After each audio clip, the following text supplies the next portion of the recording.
অভিনেত্রী মেহের আফরোজ শাওন তিনি একটি ফেসবুক পোস্ট দিয়েছেন যেখানে তিনি বহুল প্রচলিত জুলাই সিডিআই শব্দটি ব্যবহার করছেন এবং এটা নিয়ে খুব সমালোচনা হচ্ছে। আওয়ামী লীগের পেজে আবার দেখলাম বেশ প্রশংসা হচ্ছে। আপনাকেও দেখেছি এই বিষয়টি প্রমোট করতে, আপনি আপনার টি শার্টেও লাগিয়েছেন। শব্দটা তো আসলে তাদের মাথায় আসা উচিত যারা এটাকে খারাপ শব্দ মনে করছে। আমি তো খারাপ শব্দ মনে করছি না।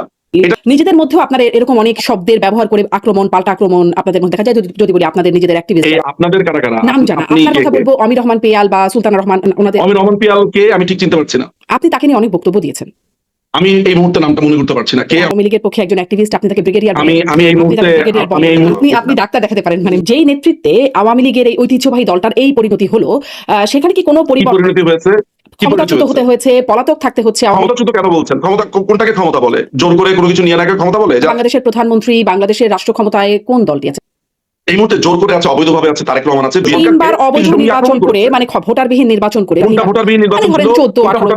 2018 ইলেকশন হয়েছে, যেটাকে আপনারা নানানভাবে সমালোচনা করেন, দ্যাটস ফাইন। বাট আমার আন্ডারস্ট্যান্ডিং এর আগে আমি আলোচনা করেছি, এটাকে আমি খুবই ভালো একটা ইলেকশন মনে করেছি। যে ইলেকশনটা করতে পারলো না সেটা নিয়ে আপনি সমালোচনা করছেন না তো? ওটার কি কোনো ধরনের এখতিয়ার আছে বাংলাদেশ আওয়ামী লীগকে ব্যান করবার? আপনি কি জানেন যে সন্ত্রাস বিরোধী আইনের 18(1) দ্বারা আপনি যদি একটু পড়ে দেখেন সেখানে কি নতুন করে অ্যামেন্ড করা হয়েছে। সরকার যদি মনে করে, মানে ও জাস্ট মনে করলেই হবে। এই সন্ত্রাস বিরোধী আইনে আওয়ামী লীগ প্রশ্ন হবে লাগামহীন। জানাতে চাই এই সময়ের পালস অফ পলিটিক্স।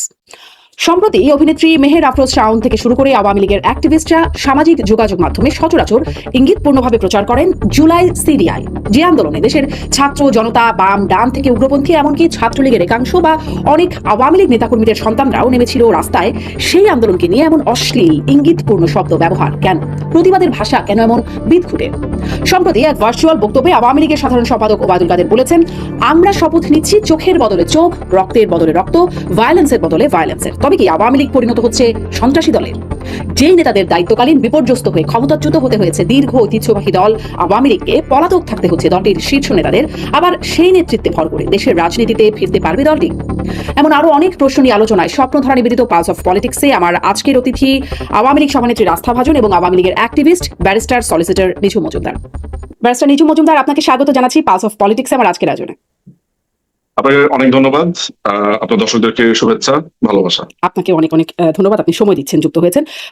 জুলাই আন্দোলনের 2 বছর পূর্তি হয়েছে। এই 2 বছরে আওয়ামী লীগের অবস্থান, মানে এই 2 বছর অনেক কিছু হয়ে গেছে আওয়ামী লীগের সাথে। আওয়ামী লীগ নিষিদ্ধ হয়েছে, আওয়ামী লীগ ক্ষমতাচ্যুত হয়েছে, তার আগে আওয়ামী লীগের নেতাকর্মীরা অনেকে পলাতক আছে, শীর্ষ নেতৃত্ব অনেকে মামলা, গ্রেপ্তার, হামলা, নানান রকম ঘটনার মধ্যে দিয়ে যাচ্ছে। ফলে সেগুলো একে একে আপনার কাছ থেকে আসার চেষ্টা করবো। শুরু করতে চাই এই 2 বছর পূর্তি উপলক্ষে একটা বিষয় নিয়ে খুব আলোচনা হচ্ছে সামাজিক যোগাযোগ, এমনকি মূলধারার গণমাধ্যমে। অভিনেত্রী মেহের আফরোজ শাওন তিনি একটি ফেসবুক পোস্ট দিয়েছেন যেখানে তিনি বহুল প্রচলিত জুলাই সিডিআই শব্দটি ব্যবহার করছেন এবং এটা নিয়ে খুব সমালোচনা হচ্ছে। আওয়ামী লীগের পেজে আবার দেখলাম বেশ প্রশংসা হচ্ছে। আপনাকেও দেখেছি এই বিষয়টি প্রমোট করতে, আপনি আপনার টি শার্টেও লাগিয়েছেন এই শব্দগুচ্ছ। এটি আসলে প্রথমে একটু জানতে চাই, এইটার আবিষ্কারক কে? এই জুলাই সিডিআই এর আবিষ্কারক কে? আপনি? না, আমি এটার আবিষ্কারক নই। এটা সামাজিক যোগাযোগ মাধ্যমে যারা আপনার এই টোকাই যারা আছে, যেটাকে আপনি জুলাই আন্দোলন বলেন, আমি এটাকে টোকাইদের আন্দোলন বলি, আমি জঙ্গিদের আন্দোলন বলি, আর জঙ্গিদের সমাবেশ বলি। আসলে আন্দোলন শব্দটা অসম্ভব রকমের একটা পবিত্র শব্দ আমার কাছে। এটাকে আমি একটা জঙ্গি সমাবেশ বলি। এইটার বিরুদ্ধে যারা একেবারে আমি যেটা দেখেছি, প্রথমে কয়েকটা ইয়াংদের পেজ ছিল, সেখানে মুজিবিয়ান্স, তারপরে মুজিব স্প্রিং, এই ধরনের কয়েকটা পেজে আমার দেখা প্রথমে এই শব্দগুলো ব্যবহার করা হয়। এই শব্দটার একটা সরল মানে আমার সবসময় মাথায় এসেছে যে এই জুলাইকে পরিত্যাগ করি। হ্যাঁ, কিন্তু এক একটা ট্রান্সলেশন এক এক রকম হয়, বোঝাপড়ারও ভিন্নতা থাকে, সেটা হতে পারে, সেটা নিয়ে আমরা কথা বলতে পারি। তবে আমার কাছে মনে হয়েছে যে জুলাইকে পরিত্যাগ করছি, অর্থাৎ এই যে জঙ্গি, টোকাই, চোর, ছেচরা যারা আছে, যারা একটি নির্বাচিত সরকারের বিরুদ্ধে জঙ্গি আন্দোলন করেছে এবং নির্বাচিত সরকারের মাননীয় প্রধানমন্ত্রী শেখ হাসিনাকে ভালো সমর্থক শব্দ নাই, মানে এরকম অশ্লীল শব্দের ব্যবহার কেন? কোনটার আপনি বলছেন জুলাই পরিত্যাগ করি, এর অর্থ হচ্ছে জুলাই পরিত্যাগ করি। তো পরিত্যাগ করা নিজেই একটা, আপনি কখনো কাউকে পারফিউম ব্যবহার করতে দেখেন নাই এফসিইউ কে? তো ওটা তো আপনার মাথার, ওটা আপনার চিন্তার উপরে ডিপেন্ড করবে। এটা মামলা হয়েছে ইংল্যান্ডে, একটা বড়সড় মামলা হয়েছে। এফসিইউ কে শব্দটা খুবই অশ্লীল, ঠিক আছে, কিন্তু এফসিইউ কে পারফিউম যেটা আছে, সেটা বা টি শার্ট যেটা আছে, সেটা পরে ইংল্যান্ড, আমেরিকাতে মানুষজন ঘুরে বেড়াচ্ছে এবং এটা খুবই বিখ্যাত একটা ব্র্যান্ড। তাহলে আপনি গিয়ে যদি বলেন না, ওইটার আবিষ্কারককে আপনি গিয়ে যদি বলেন আপনার মাথায় অন্য কোনো শব্দ আসলো না, শব্দটা তো আসলে তাদের মাথায় আসা উচিত যারা এটাকে খারাপ শব্দ মনে করছে। আমি তো খারাপ শব্দ মনে করছি না। এটাকে আমি এই যে জুলাই সিডিআই, আপনি কি এটাকে খারাপ শব্দ মনে করবেন না? কোনটাকে মানে কোনটাকে ধরেন যদি খারাপ আপনাকে শব্দ উদ্দেশ্য বলি, করে যদি এই শব্দটা ব্যবহার করে আপনি কি খারাপ শব্দ মনে করবেন? আমি যদি এটাকে খারাপ শব্দ মনেই করতাম তাহলে আমি এটাকে ডিফেন্ড করতাম কেন? ডিফেন্ড করছি কেন? আমার কাছে এটা মনে হয় না বলেই তো করছি। আপনার কি মনে হয় যে আমি দুই জাতটার মধ্যে দুই রকম চেহারা থাকবে? হুম। পারি না। সিডিআই যদি শব্দটা কারো মনে হয় যে তিনি এ পরিত্যাগ অর্থে ব্যবহার করছেন, ফাইন। হ্যাঁ, আমি পরিত্যাগ অর্থে জিনিসটাকে মনে করি, তাই আমার কাছে এটাকে খারাপ মনে হয় না। আমার চিন্তা ভাবনা খুবই সরল সোজা, আমি চিন্তা কিন্তু ভাবনাতে খুবই এটির পরিচ্ছন্ন। অর্থ যে আসলে আপনি কি পরিত্যাগ ভাবছেন না। By the way? হ্যাঁ। সিডিআই দিয়ে আপনার কি মনে হয়? না, আমি সব শব্দ আসলে অনলাইনে মানে উচ্চারণ করতেও খুব স্বাচ্ছন্দ্য বোধ করি না এবং না মানে আপনি কি ভাবেন প্রথমে আমি জানি না। আপনি কি ভাবেন জানি না। আপনি কি পরিত্যাগ ভাবেন না নাকি অন্য কিছু না, ভাবেন? আমি আসলে পরিত্যাগ ভাবি না। আমি জানি এটার একটা অন্যরকম মিনিং আছে। এটার কি আর কোনো মিনিং আছে নাকি এটার অর্থ আমি পরিত্যাগ? জানি না। আপনি জানেন না? আমি অবশ্য জানি না। আমার জানা নাই। আমি জানি না আপনি কি জানেন, বাট আমার কাছে এটাকে পরিত্যাগ মনে হয়। আচ্ছা। আমি অন্য কিছু কথাতে আসেইনি। আমি সিডিআই জানি না শব্দের কেন। তো পরিত্যাগ করা। মানে ওই অর্থে, ওইটার অর্থ এটার মানে সিরিয়ার তো কোনো অর্থই নাই আসলে। মানে ওই অর্থ যদি আপনি চিন্তা করেন তাহলে তো কোনো শব্দই নেই। এফসিইউ এর কোনো অর্থ আছে? অর্থ নাই তো। এই জিনিসটাকে যে যেভাবে ট্রান্সলেট করে, আমার যেই মেন্টালিটি বা আমার যে চিন্তা, সেই চিন্তার মধ্যে দিয়ে আমি এটাকে পরিত্যাগ বলে মনে করি। আচ্ছা। মানে ধরেন অনেকের মধ্যেই দেখা যায়, আপনাদের মধ্যেই যদি বলি, নিজেদের মধ্যেও আপনারা এরকম অনেক শব্দের ব্যবহার করে আক্রমণ, পাল্টা আক্রমণ আপনাদের মধ্যে দেখা যায়। যদি বলি আপনাদের নিজেদের অ্যাক্টিভিস্ট যারা আওয়ামী লীগের এই আপনাদের কারা কারা? নাম জানা। আপনি আপনার কে কথা কে? বলবো অমির রহমান পেয়াল বা সুলতানা রহমান ওনাদের। অমির রহমান পিয়াল কে আমি ঠিক চিনতে পারছি না। আপনি তাকে নিয়ে অনেক বক্তব্য দিয়েছেন। আমি এই মুহূর্তে নামটা মনে করতে পারছি না। কে? আমাকে আরেকবার মেমোরি রিফ্রেশ করেন। উনি আওয়ামী লীগের পক্ষে একজন অ্যাক্টিভিস্ট। আপনি তাকে ব্রিগেডিয়ার আমি বলেন। আমি এই আপনি মুহূর্তে তাকে ব্রিগেডিয়ার আমি বলেন। এই মুহূর্তে ওনার নামটা মনে করতে পারছি না। বলে দুঃখিত। আপনার এই কথা কি মানে দর্শকদের কাছে বিশ্বাসযোগ্য হবে? মানে আপনাকে যারা চেনেন তাদের না কাছে? মানে ব্যাপারটা বিশ্বাসযোগ্যের ব্যাপার না। ব্যাপারটা হচ্ছে আমার মেমোরি রিফ্রেশের ব্যাপার। এই মুহূর্তে আপনি আমাকে যদি ধরেন অনেক কিছু আছে যেটা আমি মনে করতে পারি না। এই মুহূর্তে আমি নামটা মনে করতে পারছি। উনি কি করেন? উনি কিসের জন্য বিখ্যাত বা আচ্ছা, কুখ্যাত? আপনি ডাক্তার দেখাতে পারেন। মানে মেমোরির যদি মনে করেন মেমোরির জন্য। আমি খুবই অ্যাপ্রিশিয়েট করি আপনার সাজেশন, বাট আই উইল। আমার মনে হয় না যে কোনো ব্যক্তির নাম মনে করতে না পারার জন্য আমাকে ডাক্তার কাছে যেতে হবে। কারণ অসংখ্য অপান্ত তুচ্ছ ব্যক্তিদের নাম আমি অনেকের নাম মনে রাখতে পারি না। তার জন্য আমাকে ডাক্তার তাকে নিয়ে দেখাতে ভিডিও হয়। করেছেন, তাহলে লক্ষ বক্তব্য লক্ষ মানুষকে দিয়েছেন। ডাক্তার কাছে যেতে হবে। মানে ধরেন আমি এই কারণে বললাম, আমিও একটু মানে ফান করেই বললাম একরকম। কারণ আপনি তাকে নিয়ে বক্তব্য দিয়েছেন, তার সমালোচনা করতে পারে। করেছেন। আমি এই পৃথিবীতে প্রচুর আলাপ করেছি ছোটবেলা থেকে এখন পর্যন্ত। সবার নাম আমার মনে নাই। আচ্ছা, আচ্ছা। স্পষ্ট আপনি একদমই নাম মনে করতে পারছেন না। তাহলে আর এই বিষয়ে খুব আলোচনায় না যাই। আওয়ামী লীগের নেতা কর্মীদের মধ্যেও একটা কোন্দলের কথা শুনতে পাই। অনেকে বলেন যে মানে যেমন ধরেন অফলাইনে অনানুষ্ঠানিক আলোচনায় মানে টক শোতে কথা বলবার আগেও অনেকে চিন্তা করেন যে এই কথা বললে আমার পেছনে লাগবেন অনেকে। এইরকম পেছনে লাগা শব্দটা আমি শুনেছি আরকি। ফলে আমি খুব নাম রেফার করে বলছি না। কিন্তু আসলে কি এরকম ব্যাপার আছে কিনা? আপনি যেহেতু জানেন দলের ভেতরের অনেক। বাংলাদেশ আওয়ামী লীগের ব্যাপারে একটা কথা আমি বলতে পারি, সেটা হচ্ছে যে ধরেন এই দলটি একটি মাল্টি ক্লাস পার্টি। এখানে মিলিয়নিয়ারও আছে, এখানে প্রান্তিক লেভেলের মানুষও আছে, দিন আনে দিন খাই মানুষও আছে। সো এই দলটিতে নানান ধরনের অর্থনৈতিক স্তরের বিন্যাসের, নানান ধরনের শিক্ষার ক্ষেত্রে বলেন বা নানান ধরনের সেক্টর থেকে মানুষ এখানে এসেছে। ফলে এই পার্টিটি যেভাবে অপারেট করে বা যেভাবে কাজ করে সেটাকে আপনি ধরেন এভাবে বলতে পারেন যে ধরেন জামাত ইসলামীর একটা সেন্ট্রাল থেকে নির্দেশ আসলো, সবাই মাথা নিচু করে আজকে সারাদিন বসে থাকবে, তারা মাথা নিচু করে বসে থাকবে। এটা ভালো না খারাপ এটা নিয়ে প্রশ্ন করার সুযোগ নাই। আমি যেটা অন্তপক্ষে আমার অভিজ্ঞতা দেখেছি, বাংলাদেশ আওয়ামী লীগ এই দলটা মানুষ কেন করে, যেখানে কথা বলবার স্বাধীনতা রয়েছে। এমনকি মাননীয় প্রধানমন্ত্রী শেখ হাসিনা তিনি যখন একটা কথা বলেন বা একটা ইস্যু নিয়ে আলোচনা করেন, সেখানেও কিন্তু পাল্টা প্রশ্ন হয় যে আপা এটা কেন করবো বা এটা করাটা কি ঠিক হবে। অর্থাৎ এই যে বাক স্বাধীনতা, এই যে প্রশ্ন করবার যে স্পেস, সেটা বাংলাদেশ আওয়ামী লীগে আছে। ফলে আপনি যদি প্রশ্ন করবার স্পেসকে কোন্দল বলেন, আমার কাছে মনে হয় সেটা খুব বেশি হয়ে যাচ্ছে আর কি। মানে আমার কাছে মনে হয় যে চিন্তার ভিন্নতা কোন্দল হতে পারে না। কোন্দল কাকে বলি? আপনি তাহলে মনে করেন আওয়ামী লীগের নেতৃত্বের মধ্যে কোনো কোন্দল নাই, মানে বিভিন্ন পর্যায়ে ডেফিনেটলি নট। আমি এটাকে এই একটা ব্যাপার আমি আপনাকে খুবই দায়িত্ব নিয়ে বলতে পারি, একেবারেই না। স্পষ্ট, আপনার বক্তব্য স্পষ্ট। কিন্তু যেই নেতৃত্বের মানে যেই নেতৃত্বে আওয়ামী লীগের এই ঐতিহ্যবাহী দলটার এই পরিণতি হলো, সেখানে কি কোনো পরিণতি হয়েছে? ক্ষমতাচ্যুত হতে হয়েছে, পলাতক থাকতে হচ্ছে? ক্ষমতাচ্যুত হতে হয়নি তো আপনি ভাবছেন। একটা জঙ্গি আক্রমণে যদি মানে মাননীয় প্রধানমন্ত্রীকে নিরাপস্থানে আনা হয়, এই স্ট্রাগল পিরিয়ডটাকে আপনি যদি এইভাবে বলতে চান ক্ষমতাচ্যুত, তাহলে আপনি বলতে পারেন। আমি বরঞ্চ বলবো যে বাংলাদেশ আওয়ামী লীগ এখন সংগ্রামরত রয়েছে, পবিত্র সংগ্রামে রত রয়েছে। তাহলে মানে ক্ষমতাচ্যুত নাকি ক্ষমতায় আছে এখনো? যেমন মুক্তিযুদ্ধ, এটা একটি পবিত্র সংগ্রাম ছিল। ফ্রেঞ্চ বিপ্লব একটা সংগ্রাম ছিল। এরকম অসংখ্য বিপ্লবের নাম আমি আপনাকে বলতে পারি। আমরা সংগ্রামে রত রয়েছি। আমরা জঙ্গিদেরকে হটিয়ে আবার এই দেশটাকে স্বাধীন করতে চাই। আমরা সংগ্রামে রত রয়েছি। সংগ্রামে রত নিশ্চয়ই, সেটিতে কোনো সমস্যা নাই। কিন্তু আপনারা তো মানে আওয়ামী লীগ তো ক্ষমতাচ্যুত হয়েছে, আওয়ামী লীগ রাষ্ট্র ক্ষমতায় ছিল। ক্ষমতাচ্যুত কেন বলছেন? ক্ষমতা কোনটাকে ক্ষমতা বলে? জোর করে কোনো কিছু নিয়ে নাকি ক্ষমতা বলে? তার মানে আমরা ক্ষমতাচ্যুত যদি হয়েছি, অন্য কেউ ক্ষমতাতে আছে। তো যারা জোর করে ক্ষমতা নেয়, ওটা ক্ষমতা? ওটাকে আপনার ক্ষমতা মনে হয় নাকি? তাহলে ওটাও বলেন। আপনি তাহলে এইভাবে বলেন আপনারা ক্ষমতাচ্যুত হয়েছেন, যারা জোর করে ক্ষমতা নিয়েছেন তার কথা বলেন। তাহলে আমি জিনিসটা একটু ডিফারেন্টটা হোক। আপনি যেটা বলছেন তাদের মনে হয় যে আমাদের ক্ষমতা চলে গেছে, আমরা খুবই ছেড়ে দিয়েছি। আপনার কাছে বাংলাদেশের শাসনভার, বাংলাদেশের প্রধানমন্ত্রী, বাংলাদেশের রাষ্ট্র ক্ষমতায় কোন দলটি আছে? শাসন করছে কারা এই মুহূর্তে? জোর করে আছে, অবৈধভাবে আছে তারেক রহমান আছে, বিএনপি জাতীয়তাবাদী দল, বাংলাদেশ জাতীয়তাবাদী দল বা বিএনপি। তারা এই মুহূর্তে অবৈধভাবে ক্ষমতা দখল করে আছে, এবং আরেকটা অবৈধ ক্ষমতা দখলদারি ছিল হচ্ছে ইউনূস, তার থেকে সেটা পেয়েছে একটা অবৈধ নির্বাচনের মাধ্যমে। কিন্তু ধরেন আপনি বলছেন সেটি, কিন্তু দেশীয় আন্তর্জাতিক স্বীকৃতি তাদের আছে। ধরেন যেই দেশটিতে আপনার নেত্রী আশ্রিত আছেন সেই দেশটিও তাদেরকে শুভেচ্ছা জানাচ্ছেন, অভিনন্দন জানাচ্ছেন, স্বীকৃতি দেশি বিদেশি আন্তর্জাতিকভাবে স্বীকৃতি আছে। দেশের মানুষ ভোট দিয়েছে। এটা ডিপ্লোম্যাটিক রুল। এখানে যখন আপনার বঙ্গবন্ধুকে হত্যা করা হয় তখনও আপনার ভারতের শরণ সিং এসে দেখা করেছেন, তারপর অন্যান্য দেশ স্বীকৃতি দিয়েছে, এগুলোতে কিছুই প্রমাণিত হয় না। আপনার বাংলাদেশে যখন এরশাদ ছিল, ডিক্টেটর ছিল, এরশাদের ক্ষমতা তো অবৈধ ঘোষণা করা হয়েছে, আপনি জানেন। তাকে জাতিসংঘে ভাষণ দিতে দেওয়া হয়েছে না। তারপর আপনার যখন জিয়াউর রহমান বন্দুকের নলে ক্ষমতা দখল করেছে, সে জাতিসংঘে ভাষণ দিয়েছে না। ইদি আমিন আপনার ভাষণ দেয় নাই, দিয়েছে তো। অনেক দেশ স্বীকৃতি দিয়েছে, ইংল্যান্ড স্বীকৃতি দেয়নি, দিয়েছে তো। তো এরকম অসংখ্য ডিক্টেটর, গাদ্দাফি বছরের পর বছর শাসন করেছে। যে গণতন্ত্রের কথা বলে, এই মধ্যপ্রাচ্যে তো কোনো গণতন্ত্রই নাই, সেখানে আমেরিকা সাপোর্ট দিচ্ছে না। তো যারা মানুষ মারছে, যে ইসরায়েল, যারা লক্ষ লক্ষ সাধারণ মানুষকে মারছে, স্বীকৃতি দিচ্ছে। বলছিলাম যে খুব যৌক্তিকভাবে আপনি এই সমালোচনাগুলো করতে পারেন, কিন্তু তবু আমি বাংলাদেশের প্রেসিডেন্ট আছে, আমি আপনাকে একটু স্মরণ করে দিতে চাই 1975 সালের পরের মোশতাক, সায়েম এবং জিয়াউর রহমানের ক্ষমতাকে অবৈধ বলে এটাকে বাতিল ঘোষণা করা হচ্ছে পঞ্চম সংশোধনীর রায়। আপনি সেটা জানবেন। সপ্তম সংশোধনীর যে রায়, ওইটাকে কিন্তু বাতিলের রায়ে পরিষ্কারভাবে এরশাদের ক্ষমতা দখলকে অবৈধ করা হয়েছে।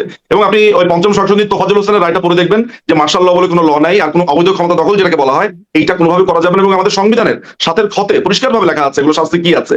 সুতরাং 5ই আগস্ট দুপুরবেলার পর থেকে যা হয়েছে 2024-এর সবকিছু অবৈধ। বাংলাদেশে এর আগেও এটা প্রেসিডেন্ট আছে, যেমন 75 সালে 15 আগস্টের পরে সমস্ত কিছু অবৈধ ঘোষণা করা হয়েছে।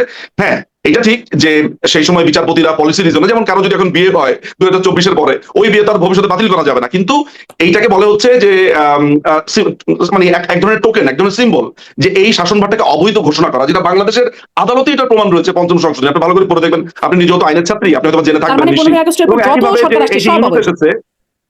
ইউনূস যে এসেছে, ইন্টারিম গভর্নমেন্ট বলে কোনো গভর্নমেন্ট বাংলাদেশের সংবিধানে আছে? এই কথা তো আপনার সাথে অনেকবার বলেছি। আপনি আবার আমাকে ওই জায়গাতে যদি আনেন, তাহলে আপনাকে আমি জানতে চাবো যে ইন্টারিম গভর্নমেন্ট বলতে কিছু নাই, যে এটার কোনো অস্তিত্ব নাই। তারা নির্বাচন করেছে, সেই নির্বাচন কোনো নির্বাচন মানে এটা একটা এক্সট্রা কনস্টিটিউশনাল সিচুয়েশন। তারেক রহমানের ব্রিটিশ পাসপোর্ট আছে। বাংলাদেশে শুনেছেন কোনোদিন যে 2 পাসপোর্টে 2 জন নাগরিকত্ব ইলেকশন করা যায়? 2 ঘন্টা থেকে 3 ঘন্টার মধ্যে কারো এনআইডি হয়ে যায়। আপনি করতে পারবেন এনআইডি? আপনি একবার ট্রাই করেন না। তারেক রহমানের হয় কিভাবে? তারেক রহমানের ব্রিটিশ পাসপোর্ট আছে। তারেক রহমানের ব্রিটিশ পাসপোর্ট আছে, সে কিভাবে বাংলাদেশের প্রধানমন্ত্রী হলো? ওই যে 2-3 ঘন্টার মধ্যে আমার কাছে প্রমাণ আছে। উনি ব্লু এন্ড হোয়াইট কনসালটেন্সি একটা ফার্ম খুলেছেন ইংল্যান্ডে, সেখানে তিনি তার পরিচয় দিয়েছেন ব্রিটিশ নাগরিক। আমরা জানি তিনি অ্যাসাইলাম পেয়েছিলেন, অ্যাসাইলাম পাওয়ার পর উনি ব্রিটিশ নাগরিক হয়েছিলেন, আমরা জানি। এটা তো উনি অন্যায় কিছু করেন নাই, তিনি ওই দেশের আইন অনুযায়ী করেছেন। কিন্তু এটা লুকালেন কেন? এখন তিনি এটা লুকাচ্ছেন কেন? কারণ লুকাচ্ছেন হচ্ছে কারণ দুটো নাগরিক থাকলে তিনি প্রধানমন্ত্রী হতে পারবেন না। সিম্পল। হ্যাঁ, মানে তাহলে এগুলোকে আপনি কোনো আইন বলবেন, এগুলোকে আপনি ক্ষমতা বলবেন, সেখানে আপনি আমাদেরকে বলতেন ক্ষমতাচ্যুত। ব্যাপারটা এমন যে খুবই একটা আনন্দিত একটা ঘটনা, একেবারে ব্যাপারটা তা না। এটা দুঃখের একটা ব্যাপার যে নির্বাচিত সরকার 3বার অবৈধ নির্বাচন করে, মানে ভোটারবিহীন নির্বাচন করে 3বার মানুষের ভোটাধিকার নির্বাচন ছিল। 14, 18, 24 কবে সরি আমি বুঝিনি কবে। 14, 18, 24 2014 ইলেকশনে বিএনপি তারপর অন্যান্য দল আসেনি, বাংলাদেশ আওয়ামী লীগ সাংবিধানিকভাবে তাদেরকে ইলেকশন করতে হয়েছে। ঠিক আছে, 2018 ইলেকশন হয়েছে, যেটাকে আপনারা নানানভাবে সমালোচনা করেন, দ্যাটস ফাইন। বাট আমার আন্ডারস্ট্যান্ডিং এর আগে আমি আলোচনা করেছি, এটাকে আমি খুবই ভালো একটা ইলেকশন মনে করেছি, এবং আমি নিজে সেই ইলেকশনের নানান ধরনের কেন্দ্রে গেছি, আমার কাছে ঠিক মনে হয়েছে। 2024 ইলেকশনে এরপরে আপনার যখন এরা বর্জন করেছে, আপনার বিএনপি আর অন্যান্য জাতীয় পার্টি না, বিএনপি এবং অন্যান্য যে দলগুলো আছে, যে জঙ্গি দলগুলো আছে, তারা এটা বর্জন করেছে। তাহলে 2026 ইলেকশন কি ইলেকশন ছিল, যদি আপনার কাছে ওই ইলেকশন গুলো খারাপ মনে হয়? বাংলাদেশের সবথেকে বড় দলটি, আপনি আমাকে এটা বলেন 1996 সালের ইলেকশন যে বিএনপি করেছে সেটা কি ইলেকশন ছিল? আর 2026 ইলেকশন কি ছিল? 1986 ইলেকশন কি ছিল? 1988 ইলেকশন কি ছিল? বলেন না শুনি একটু আপনার কাছে। 1978 সালের ইলেকশন কি ছিল? আমাদের সব নির্বাচনী প্রশ্নবিদ্ধ, একদম প্রশ্নহীন কোন নির্বাচন আমি অন্তত মনে করতে পারি না যে নির্বাচন নিয়ে বলেন না। তো বলার সময় তো শুধু আপনি 14, 18, 24 নিয়ে বলেন, 26 নিয়ে বলেন একটু। 14, 18, 24 বলি, কারণ 26 নিয়ে বলেন না। আচ্ছা 26 নিয়ে বলেন। 26 ইলেকশনটা কি হয়েছে? খুব ভালো ইলেকশন হয়েছে। 26 এর নির্বাচন নিয়ে যখন আমি যারা নির্বাচন করে জয়ী আছেন বা এখন আপনি বলবেন নাই তো, তাদেরকে আমি প্রশ্ন করি যে মানুষের যারা আওয়ামী সমর্থক ছিল তাদের অপশনটা গেল কোথায়, তারা কেন ভোট দিতে পারলো না? এই প্রশ্নটা আমি তাদেরকেও করি। আওয়ামী সমর্থক কেন? বাংলাদেশ আওয়ামী লীগ যে ইলেকশনটা করতে পারলো না, সেটা নিয়ে আপনি সমালোচনা করছেন না তো? ওটার কি কোনো ধরনের এখতিয়ার আছে বাংলাদেশ আওয়ামী লীগকে ব্যান করবার, আইন অ্যামেন্ড করবার? আপনি কি জানেন যে সন্ত্রাস বিরোধী আইনটাকে কিভাবে ব্যান করা হয়েছে? আপনি জানেন? মানে সন্ত্রাস বিরোধী আইনের 18(1) দ্বারা আপনি যদি একটু পড়ে দেখেন সেখানে কি নতুন করে অ্যামেন্ড করা হয়েছে। সরকার যদি মনে করে, মানে ও জাস্ট মনে করলেই হবে, আর কিছু লাগবে না। মানে আওয়ামী লীগ জামাত ইসলামকে নিষিদ্ধ করেছে এই সন্ত্রাস বিরোধী আইনে। আওয়ামী লীগ জামাত ইসলামকে নিষিদ্ধ করেছে অগাস্ট মাসে। সেটা কিসের আলোকে করেছে? নির্বাহী। এখন তো আমাদের কাছে দিনের আলোর মতো পরিষ্কার। শিবির নিজেই বলছে যে এই পুরো মেইহেমটা তারা তৈরি করেছে। এখন তো মনে হয় না এটা নিয়ে আপনার কোনো অত্যুক্তি থাকার কথা, যে এত বড় মেইহেম যারা তৈরি করে, এত বড় ঘটনা যারা ঘটায়, সবচেয়ে বড় ভাবে তাদের নিবন্ধন তো বাতিল হচ্ছে হাইকোর্টে। আপনি সেই রায়টা পড়ে দেখেন, তা ব্যারিস্টার তানিয়া আমি সেই লয়ার ছিলেন। আপনি দেখেন সেখানে প্রত্যেকটা নিবন্ধে আপনাকে ওই কথা রায়টা তো বলছে। পড়তে হবে। বাংলাদেশ আওয়ামী লীগ কোনো নির্বাহী আদেশে এত বছর ধরে তাদের উপরে প্রেশার ছিল, আপনার গণজাগরণ মঞ্চ থেকে শুরু করে সবাই বলেছে আপনারা কেন এটা নিষিদ্ধ করেন না করেন না করেন না। আওয়ামী লীগ বারবারই বলেছে আমরা একটা রাজনৈতিক পার্টি, আমরা আসলে ব্যাপারটাকে রাজনৈতিক ভাবে এইভাবে না, এটা যদি আদালতে হয় ভালো কথা। তো ইন্টারন্যাশনাল ক্রাইম ট্রাইব্যুনাল অ্যাক্টে তো লেখাই ছিল যে যারা যুদ্ধাপরাধী, যারা হচ্ছে যে 71 মানুষ গণহত্যা করেছে, তো যারা 71 মানুষ গণহত্যা করেছে তাদেরকে ব্যান করলে আপনার খারাপ লাগে বা আপনার মনে হয় যে এরকম খারাপ কাজ হচ্ছে? তো এখন তো সেম যুক্তি দেওয়া হচ্ছে যারা 24 গণহত্যা করেছে তাদেরকে ব্যান করলে 24 কোথায় গণহত্যা হয়েছে এটা মানে- শুনি আপনার কাছে? মানে আমার ভাষণ আমি বলছি, কতজন মারা গেছে? জাতিসংঘ হ্যাঁ। বলছে 1400 জন, জাতিসংঘ বলছে 1400 জন। জাতিসংঘ বলেছে 14 জন, জাতিসংঘ যে 1400 জন গণহত্যা বলেছে, শব্দটা নিয়ে আমরা সেটা অনেক রিবার্টাল মানে করেছি। গণহত্যা শব্দটা নিয়ে আমরা আপত্তি সেটা জানাতে রিবার্টাল চাই। সরকারি যে গেজেট সেখানে বলা আছে 844 জন, তার মধ্যে 66 জন ফেরত এসেছে আবার। এর মধ্যে 100 জনের কথা 100 জন মানে প্রথম আলো যে রিপোর্টে সেখানে বিভিন্ন মানুষ বিভিন্ন সময় ফেরত আসছে। 844 জন, আচ্ছা আমি ধরে নিচ্ছি আপনার কথা 844 জন, এই 844 জনের কথা বলছে সরকারি গেজেটে, 1400 জন বলছে জাতিসংঘ, কোনটা সত্যি কথা? তারপরে এরা আবার বলতে 2000 জন, কেউ বলছে লক্ষ লক্ষ মানুষ। এর মধ্যে আওয়ামী লীগের নেতাকর্মী কয়জন, পুলিশ কয়জন? এই 844 এর মধ্যে পুলিশ কয়জন আছে? এগুলো আমরা বিবেচনা করে দেখেছি। আওয়ামী লীগের নেতাকর্মী কয়জন আছে, কারা মেরেছে? আমরা কি সেটা এখন পর্যন্ত কোনো রায় হয়েছে যে কারা মেরেছে, কিভাবে মেরেছে? আমরা তো প্রতিদিন দেখেন শারমিন আপা, যদি আমরা ধরেন কথা বলতাম 5ই আগস্টের পরে, আমি আপনার এই কথাটাকে একটা বলতাম যে এমন একটা ঘটনা ঘটেছে হঠাৎ করে, কিন্তু এই 2 বছর পরে আমরা কত ভিডিও দেখেছি তারা বলছে যে আগুনে পোড়াইছি আমরা। ওই যে দাঁড়িয়ে একটা লোক বারবার খুব গর্ব করে বলছে, আরেকজন বলছে কাকেরাইলের কি যেন বলছে যে আমি কিং সনি আমি পুড়িয়েছি। তারপরে ড্যামনার একজন বলছে আমার হুকুম ছাড়া এখানে একটা বাসও পড়ে নাই বিএনপি। তো তারা নিজেরা প্রকাশ্যে এসে বলেছে তারা বাস পুড়িয়েছে, প্রকাশ্যে এসে বলেছে তারা আগুন দিয়েছে, পুলিশ হত্যা করেছে। আজকে একটা ভিডিও সেভ করলাম যেখানে বলছে যে পুলিশ হত্যা তারা করেছে। এবং আজকে শিবিরের 2টা দেখলাম, যে সাদিক কায়েমের একটা বক্তব্য দেখলাম যে এই পুরো আন্দোলনটা শিবির করেছে। এই পুরো ঘটনাটা আন্দোলন তো বলবো না, এই মেইহ্যাম, এই সহিংসতাটা এটা শিবির করেছে, এই সহিংসতা তারা করেছে। শেখ হাসিনাকে হত্যার উদ্দেশ্য ছিল, এটা মঞ্জু বলেছে। জি, কিন্তু বাউফল থেকে যে প্রধানমন্ত্রী নির্বাচিত পুরনো হয়েছে, প্রশ্ন। শিবিরের যে ক্যাডার মঞ্জু, সে বলেছে তাদের উদ্দেশ্য ছিল মাননীয় প্রধানমন্ত্রী শেখ হাসিনাকে হত্যা করার। তো ইন্টেনশন যদি থাকে একজন প্রধানমন্ত্রীকে হত্যা করার, সেটাকে কি আপনার কোনোভাবে আর আন্দোলন, কোনোভাবে সংগ্রাম এগুলো মনে হতে পারে আপা? আপনি আমাকে বলেন। না মানে আপনি আন্দোলন বলছেন না, কিন্তু ধরেন আপনি কি বলেন, না, আপনি কি বলেন যে আপনি আমাকে এটা যারা বলেন। বলছে যে না, এইটা আমার হত্যার উদ্দেশ্য ছিল অবস্থানটা পরিষ্কার প্রধানমন্ত্রী, করেন। আমি আপনাকে প্রশ্নটা করি আপা, তারপর আপনি বলেন যে তারা বলছে যে প্রধানমন্ত্রীকে হত্যা করাই তাদের উদ্দেশ্য ছিল, এটাকে আন্দোলন বলবেন আপনি? নাকি আপনি বলবেন যে কিছু নিরীহ ছাত্রছাত্রীদেরকে নিশ্চয়ই ভুল নিশ্চয়ই বুঝিয়ে রাস্তাতে নিয়ে আসা হয়েছে? হত্যা করা কোনো মহৎ উদ্দেশ্য হতে পারে না, কিন্তু ধরেন এই কথাটা যদি তাহলে আপনাকে এটাকে প্রশ্ন আন্দোলন করি, বলা যায়? আপনাকে আমি যখন এই আন্দোলন বলা প্রশ্নটা করি যায়? যে এরকম আপনি যেটাকে মেহ্যাম বলছেন, নানান রকম আখ্যায়িত করছেন যে আমি বলছি, আপনি কি বলছেন? এটাকে মেহ্যাম মনে হয় আমি না আপনার এটাকে কাছে? আন্দোলন বলছি, যে এটা একটা আন্দোলন। আন্দোলন বলেন, কেন আন্দোলন বলেন? যেখানে বলা হয়েছে যে প্রধানমন্ত্রীকে মারাটাই তাদের উদ্দেশ্য ছিল, যেখানে বলছে তারা স্নাইপার এনেছে। লস্করে তৈয়বার যে মোজাম্মেল হাশমি, সে বলেছে যে এই আন্দোলনে তারা ছিল। আপনি সেটা কেন বলছেন না? তাহলে এটা আন্দোলন কেমনে হয়? নিশ্চয়ই। যে লস্করে তৈয়বার মতো একটা সন্ত্রাসী সংগঠন জি, নিশ্চয়ই। এখানে অনেক তথ্য বাংলাদেশে আছে। এসেছে, এটা কিভাবে হয়? ব্যারিস্টার মুজিব, আমাদের কাছে অনেক কিছু এখন অস্পষ্ট, কিন্তু এখানে অনেক কিছু যে আছে সেই ব্যাপারে আপনার কাছে শুধু অস্পষ্ট আমি যখন বলি তখন, না, না, আর বাকি সব কথা আপনি যখন না, আওয়ামী লীগের কাছে ব্যারিস্টার বলেন, আপনি যদি আপনার কাছে মনে হয় দিনের মতো ফকফকা। আপনার এটা যদি কেমন কথা? আমার অবস্থানটাই এত আপনার কাছে গুরুত্বপূর্ণ মনে হয়, আপনি আমার সবগুলো অনুষ্ঠান দেখবেন, তাহলে আপনি মনে হয় আমার অবস্থানটা আমি বুঝতে তো পারেন, আসলে না বুঝলে আপনাকে অন্য সমস্যা নেই। অনুষ্ঠান দিয়ে বিবেচনা করবো না। আমি বলবো যে আপনি আমাকে কি প্রশ্ন করছেন আর কি ব্যাখ্যা আমি দিচ্ছেন। সবসময় এখন মনে করেন যে ব্যাপারটা আমি এমন যে আমার উনি অতীতে অতিথিকে অনেক ভালো কাজ করেছেন। হ্যাঁ। না, আমি যদি অতীতে 10টা ভালো কাজ করি আর একজনকে একটা ল্যাং মেরে ফেলে দেই, আপনি এটা বলতে পারবেন না একটা ল্যাং মেরে ফেলে কি হয়েছে? উনি 10 জনকে ল্যাং থেকে উঠিয়েছেন। এটা তো একটা উদাহরণ হতে পারে না। না, না। আপনি আমার কাছে আমার এটাকে আন্দোলন বলছেন, উদাহরণটা অন্য কি জায়গা থেকে নিল? আন্দোলন বলছেন কি বলছেন না, আমি এটা তো যখন বড় ব্যাপার না। যে অতিথিকে আমি আমার অতিথি বানাই, সম্মানিত অতিথি হিসেবে যারা আমার সাথে যোগদান করেন, আমি তাদেরকে তাদের অ্যাঙ্গেল থেকে প্রশ্ন করি। আমি আপনার সাথে বসে বসে আওয়ামী লীগের কত উন্নয়ন হয়েছে এই গল্পটা আপনার সাথে বসে বসে করবো না। এটি আমার আমি তো অনুষ্ঠানের সেই উন্নয়নের গল্প আপনার সাথে বা করছিও না। এরকম একটা কথা হচ্ছে প্যাটার্ন আমার, আন্দোলন যেটাকে বা বলছেন, জঙ্গিরা কে কোথায় হামলা করলো সেটি আপনার সাথে আমার আলোচনা করতে বসে না। আমি আপনার সাথে আমরা যদি একমত। এইটা না আপনার সাথে একমত। এইটা আপনার নিরপেক্ষতা বা আপনার যেই আমরা এই কারণে আপনাকে পছন্দ করি, আপনার প্রোগ্রামগুলোতে পছন্দ করি, মানুষ পছন্দ করে, সেটা ঠিক আছে, আমি অ্যাপ্রিশিয়েট করি আপনাকে। তো আমি আপনাকে যেটা বলতে চাচ্ছি যে যেটাকে আপনি আন্দোলন বলছেন, এটা তো ধরেন আমি আছি বলে আপনি এটাকে এখন আপনি আন্দোলন বলছেন, আমি নাই বলে বলবেন না, ব্যাপারটা অমন না। না, আমি ব্যাপারটা আপনি হচ্ছে আছেন যে আমি না, আপনাকে এটা এটা আন্দোলন বলার এই চেষ্টা অর্থে কি করছি। নয় ব্যারিস্টার মুজিবদার, ধরেন এখানে দেশে বিদেশে বিভিন্ন দেশে আমাদের চেনা জানা অনেক মানুষ দাঁড়িয়েছেন রাস্তায়, মানে দেশের মধ্যে ছাত্রছাত্রী সবাই, আপনি প্রত্যেকটা পরিচিত পরিবারে জিজ্ঞেস করবেন, কেউ না কেউ পরিচিত মানুষজন দাঁড়িয়েছে, তারা নিজে বা তাদের সন্তানরা, ভাই বোন, নানা, এখন তো তারা তারা বিদ্রোহ রাস্তায় করছে, এখন দাঁড়িয়েছে। তো তারা বলছে আগেই ভালো ছিলাম, এখন তো তারা এটাকে আন্দোলন বলছে না। ওই মুহূর্তে তারা বলেছিল বটে, আমি আপনার সাথে একমত, কারণ ওই সময় তো আর বুঝতে পারা যায় নাই, এই সময় এসে ঘটনাটা কি দেখবে। এখন যখন মানুষ দেখছে তখন তো আর ওইখানে যে গেছে, এই যেমন খায়রুল নামে একটা ছেলে আছে, খায়রুল দেওয়ান, যে নিজেকে বলছে যে প্রধানমন্ত্রী বা প্রেসিডেন্ট, আপনি জানেন যে সে বলছে খবরদার জুলাই যোদ্ধা বলবে না, মানুষ পিটাইবো, আমরা কিন্তু বাঁচাইতে পারবো না। ও নিজেই একসময় নিজেকে গর্ব করে বলতো আমি জুলাই যোদ্ধা, এখন বলছে জুলাইয়ের কথা। এই জায়গায় মেয়ের অফ সাউন্ড আজকে জুলাইকে পরিত্যাগ করে সে পোস্ট দিয়েছে, শুধু জুলাই পরিত্যাগ এইটা লেখার কারণেই তাকে আজকে কত হামলা মামলা, তার ফেসবুক রিপোর্ট করা, কত কিছু হচ্ছে। সুতরাং আমি যে কথা বলতে চাই সেটা হচ্ছে যে দেখেন, এটাকে আপনি আন্দোলন বলেন, আমি বলি একটা জঙ্গি আক্রমণ, টোকাইদের আক্রমণ, এটাকে আমি একটা জঙ্গি সমাবেশ বলি। কারণ কেন বলি কথাটা আমি আপনাকে বলি, যেখানে লস্করে তৈবা বলছে যেখানে তারা পুরো ইনভলভ ছিল, আমি বলি নাই। লস্করে তৈবা বিরাট বড় পাঠন করে মোজাম্মেল হাসমি, আপনি নিশ্চয়ই দেখেছেন, দেখেছি। আপনি দেখেছেন। তাহলে এটাকে আপনি আন্দোলন এখন কিভাবে বলেন? তখন আপনি জানতেন না, পারফেক্টলি ফাইন। যে আপনি 5 আগস্টের পরপর এটা জানতে পারেন নাই। পরে যখন জানলেন তখন তো আপনার নিজেরই এটা চিন্তা করা উচিত, হ্যাঁ কাকে আমি আন্দোলন বললাম এতদিন ধরে, না, কাকে আমি বললাম যে এটা তাদের কারোর প্রধানমন্ত্রীর সম্পৃক্ততা কণ্ঠ। নাই সেটি তো না, হ্যাঁ, কিন্তু সাধারণ আপামর মানুষের সম্পৃক্ততার কথা আমি বলছি। যখন সাধারণ আপামর মানুষের সম্পৃক্ত থাকে তাদের মধ্যে তখন তারা জঙ্গি ভুল আছে, করে গেছে। সন্ত্রাসী আছে, তারা তাদেরও আছে সম্পৃক্ততা, কিন্তু তাই বলে এটা তাদেরই আন্দোলন। আমি একটা কথা বলি, সাধারণ মানুষ কি মনে করেছে, আমরা তো অ্যাপ্রিশিয়েট করি, সাধারণ মানুষ মনে করেছে যে একটা অন্যায় হচ্ছে, তাই তারা অনেকেই রাস্তায় এসেছে। এটা তো আমি অস্বীকার করছি না, আমি স্বীকার করছি অনেক জায়গাতে এটা হয়েছে, কিন্তু বেশিরভাগই তো এটা ক্যাপচার্ড বাই জামাত শিবির, জঙ্গি এরা।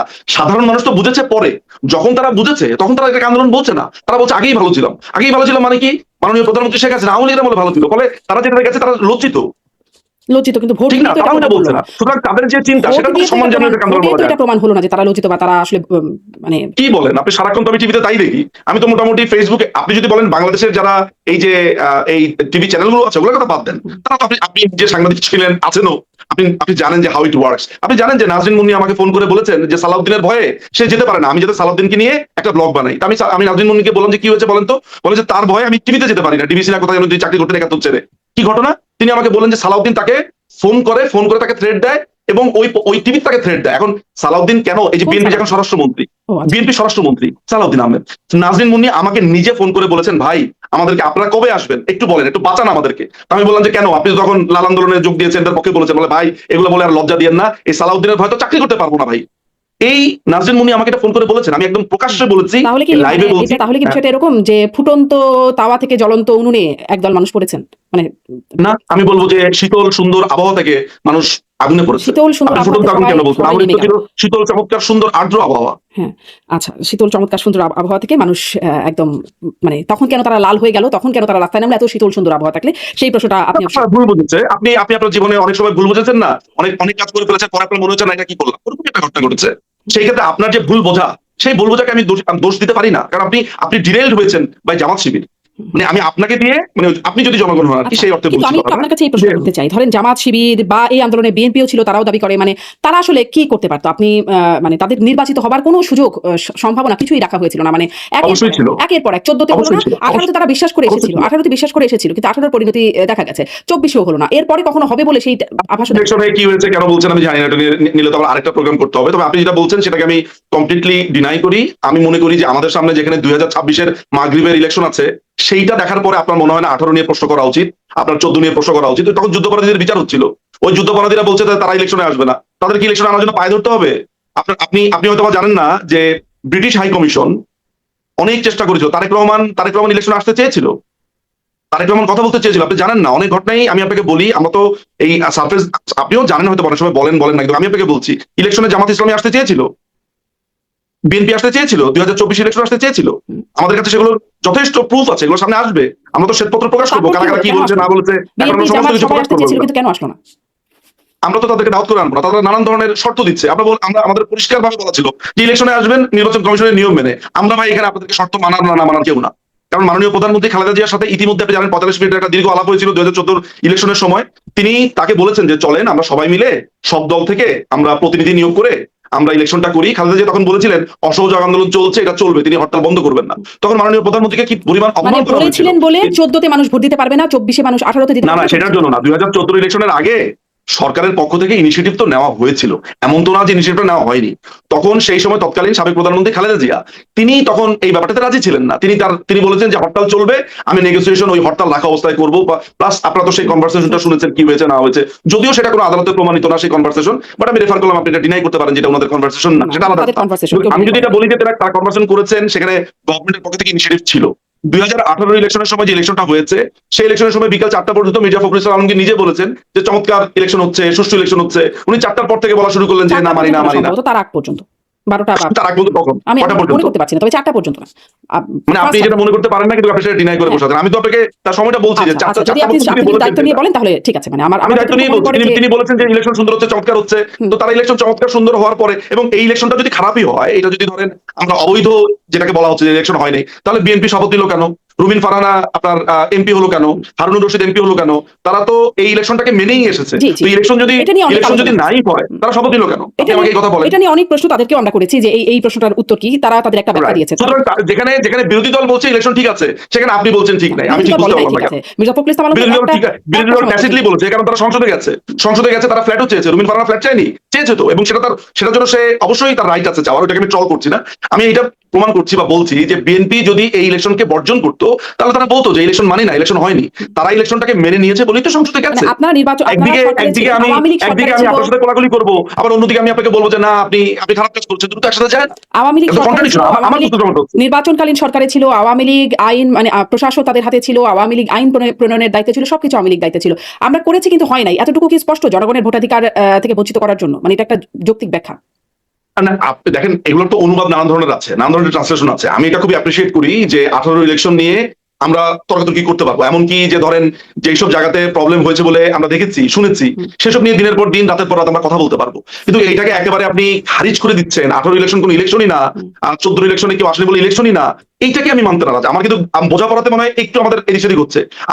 আমিও কিন্তু আপনার সাথে তর্ক করতে রাজি। আপনি যে অভিযোগগুলো তুলেছেন, যে অভিযোগগুলো এনেছেন, সেগুলো কথা বলা তো উচিত। আমার কথাই ঠিক, আপনার কথাই ঠিক না, এটা না। আমি এভাবে কথা বলতে চাই না। আমি আপনার কথাটাকে খুবই অনবোর্ডে নিলাম, শুনলাম, কিন্তু আমি আমার পাল্টা কথা বলেছি যে আমার কাছে মনে হচ্ছে, ওই সময় আমি দেশে ছিলাম। জি, আপনার আমার কাছে কাছে মনে তো হচ্ছে বলে বাংলাদেশের স্পষ্ট। আওয়ামী লীগের নেতাকর্মীরা অনেকে বলেছেন, আবার ধরেন প্রেস ক্লাব অফ ইন্ডিয়ার সাবেক সভাপতি গৌতম লাহিড়ী তিনিও বলেছেন যে একটা কথোপকথনে তিনিও জানতে পেরেছেন এটি, যে মানে খোদ সাবেক প্রধানমন্ত্রীর কাছ থেকে, যে তিনি নিজেও এরকম ইলেকশন চান নাই, যেরকম ইলেকশন 18-তে হয়েছে শেষ পর্যন্ত। দেখুন, আমি ইতিহাস এভিডেন্স নিয়ে কোনো কথাবার্তা বলবো না। গৌতম লাহিড়ী প্রধানমন্ত্রীর সাথে কথা বলেছেন, প্রধানমন্ত্রী আপনার সাথে গৌতম লাহিড়ী আপনার সাথে কথা বলেছেন, আমার সাথে প্রধানমন্ত্রী কথা বলেছেন এই গত 2 বছর অসংখ্যবার। তো আমি কথা বলেছি উনার সাথে, কই আমাকে তো এরকম কোনো কথা বলেনি, শুধু গৌতম লাহিড়ী একাই বললো। মানে নির্বাচন প্রসঙ্গে কথা আমারও তো 18 বলতে ইলেকশন নিয়ে কথা হয়েছে, মাননীয় প্রধানমন্ত্রী শেখ হাসিনার সাথে তো 18 ইলেকশন নিয়ে আমারও কথা হয়েছে, কই আমাকে তো এরকম কোনো কথা বলেন নাই। আচ্ছা, একটু মানে নির্বাচনের প্রসঙ্গ থেকে একটু এটাতে যাই যে তাহলে আপনারা মানে আওয়ামী লীগ মনে করছে যে যেই নেতৃত্বের অধীনে এরকম ক্ষমতাচ্যুত বা এরকম সংগ্রামের আপনার ভাষায় অবস্থায় গিয়ে পড়তে হলো আওয়ামী লীগকে, সেই নেতৃত্বে কোনো রকম পরিবর্তন না এনে বা সেই নেতৃত্ব বহাল থেকেই আপনারা এই সংগ্রাম সফল করতে পারবেন। দেখেন, একটা কথা আমি আপনাকে বলি, আপনি হয়তো জানবেন, এটা যেহেতু সাংগঠনিক বিষয় এবং আমি যেহেতু বাংলাদেশ আওয়ামী লীগের আমার কোনো সদস্য পদ নেই, আমি একজন অনুরাগী সমর্থক মাত্র, বাট আমি ইনভলভ এই রাজনীতির সাথে খুবই ওতপ্রোতভাবে, নানানভাবে। সেই জায়গা থেকে একটা কথা বলতে পারি যে মাননীয় প্রধানমন্ত্রী কিন্তু নির্দেশ দিয়েছেন যে আওয়ামী লীগ অঙ্গ সংগঠন যারা আছে তাদের কমিটিগুলো দিয়ে দেওয়ার জন্য। যখনই কমিটিগুলোর কথা আসছে, তখন কিন্তু নেতৃত্বের পরিবর্তনের ব্যাপারটা আসছে।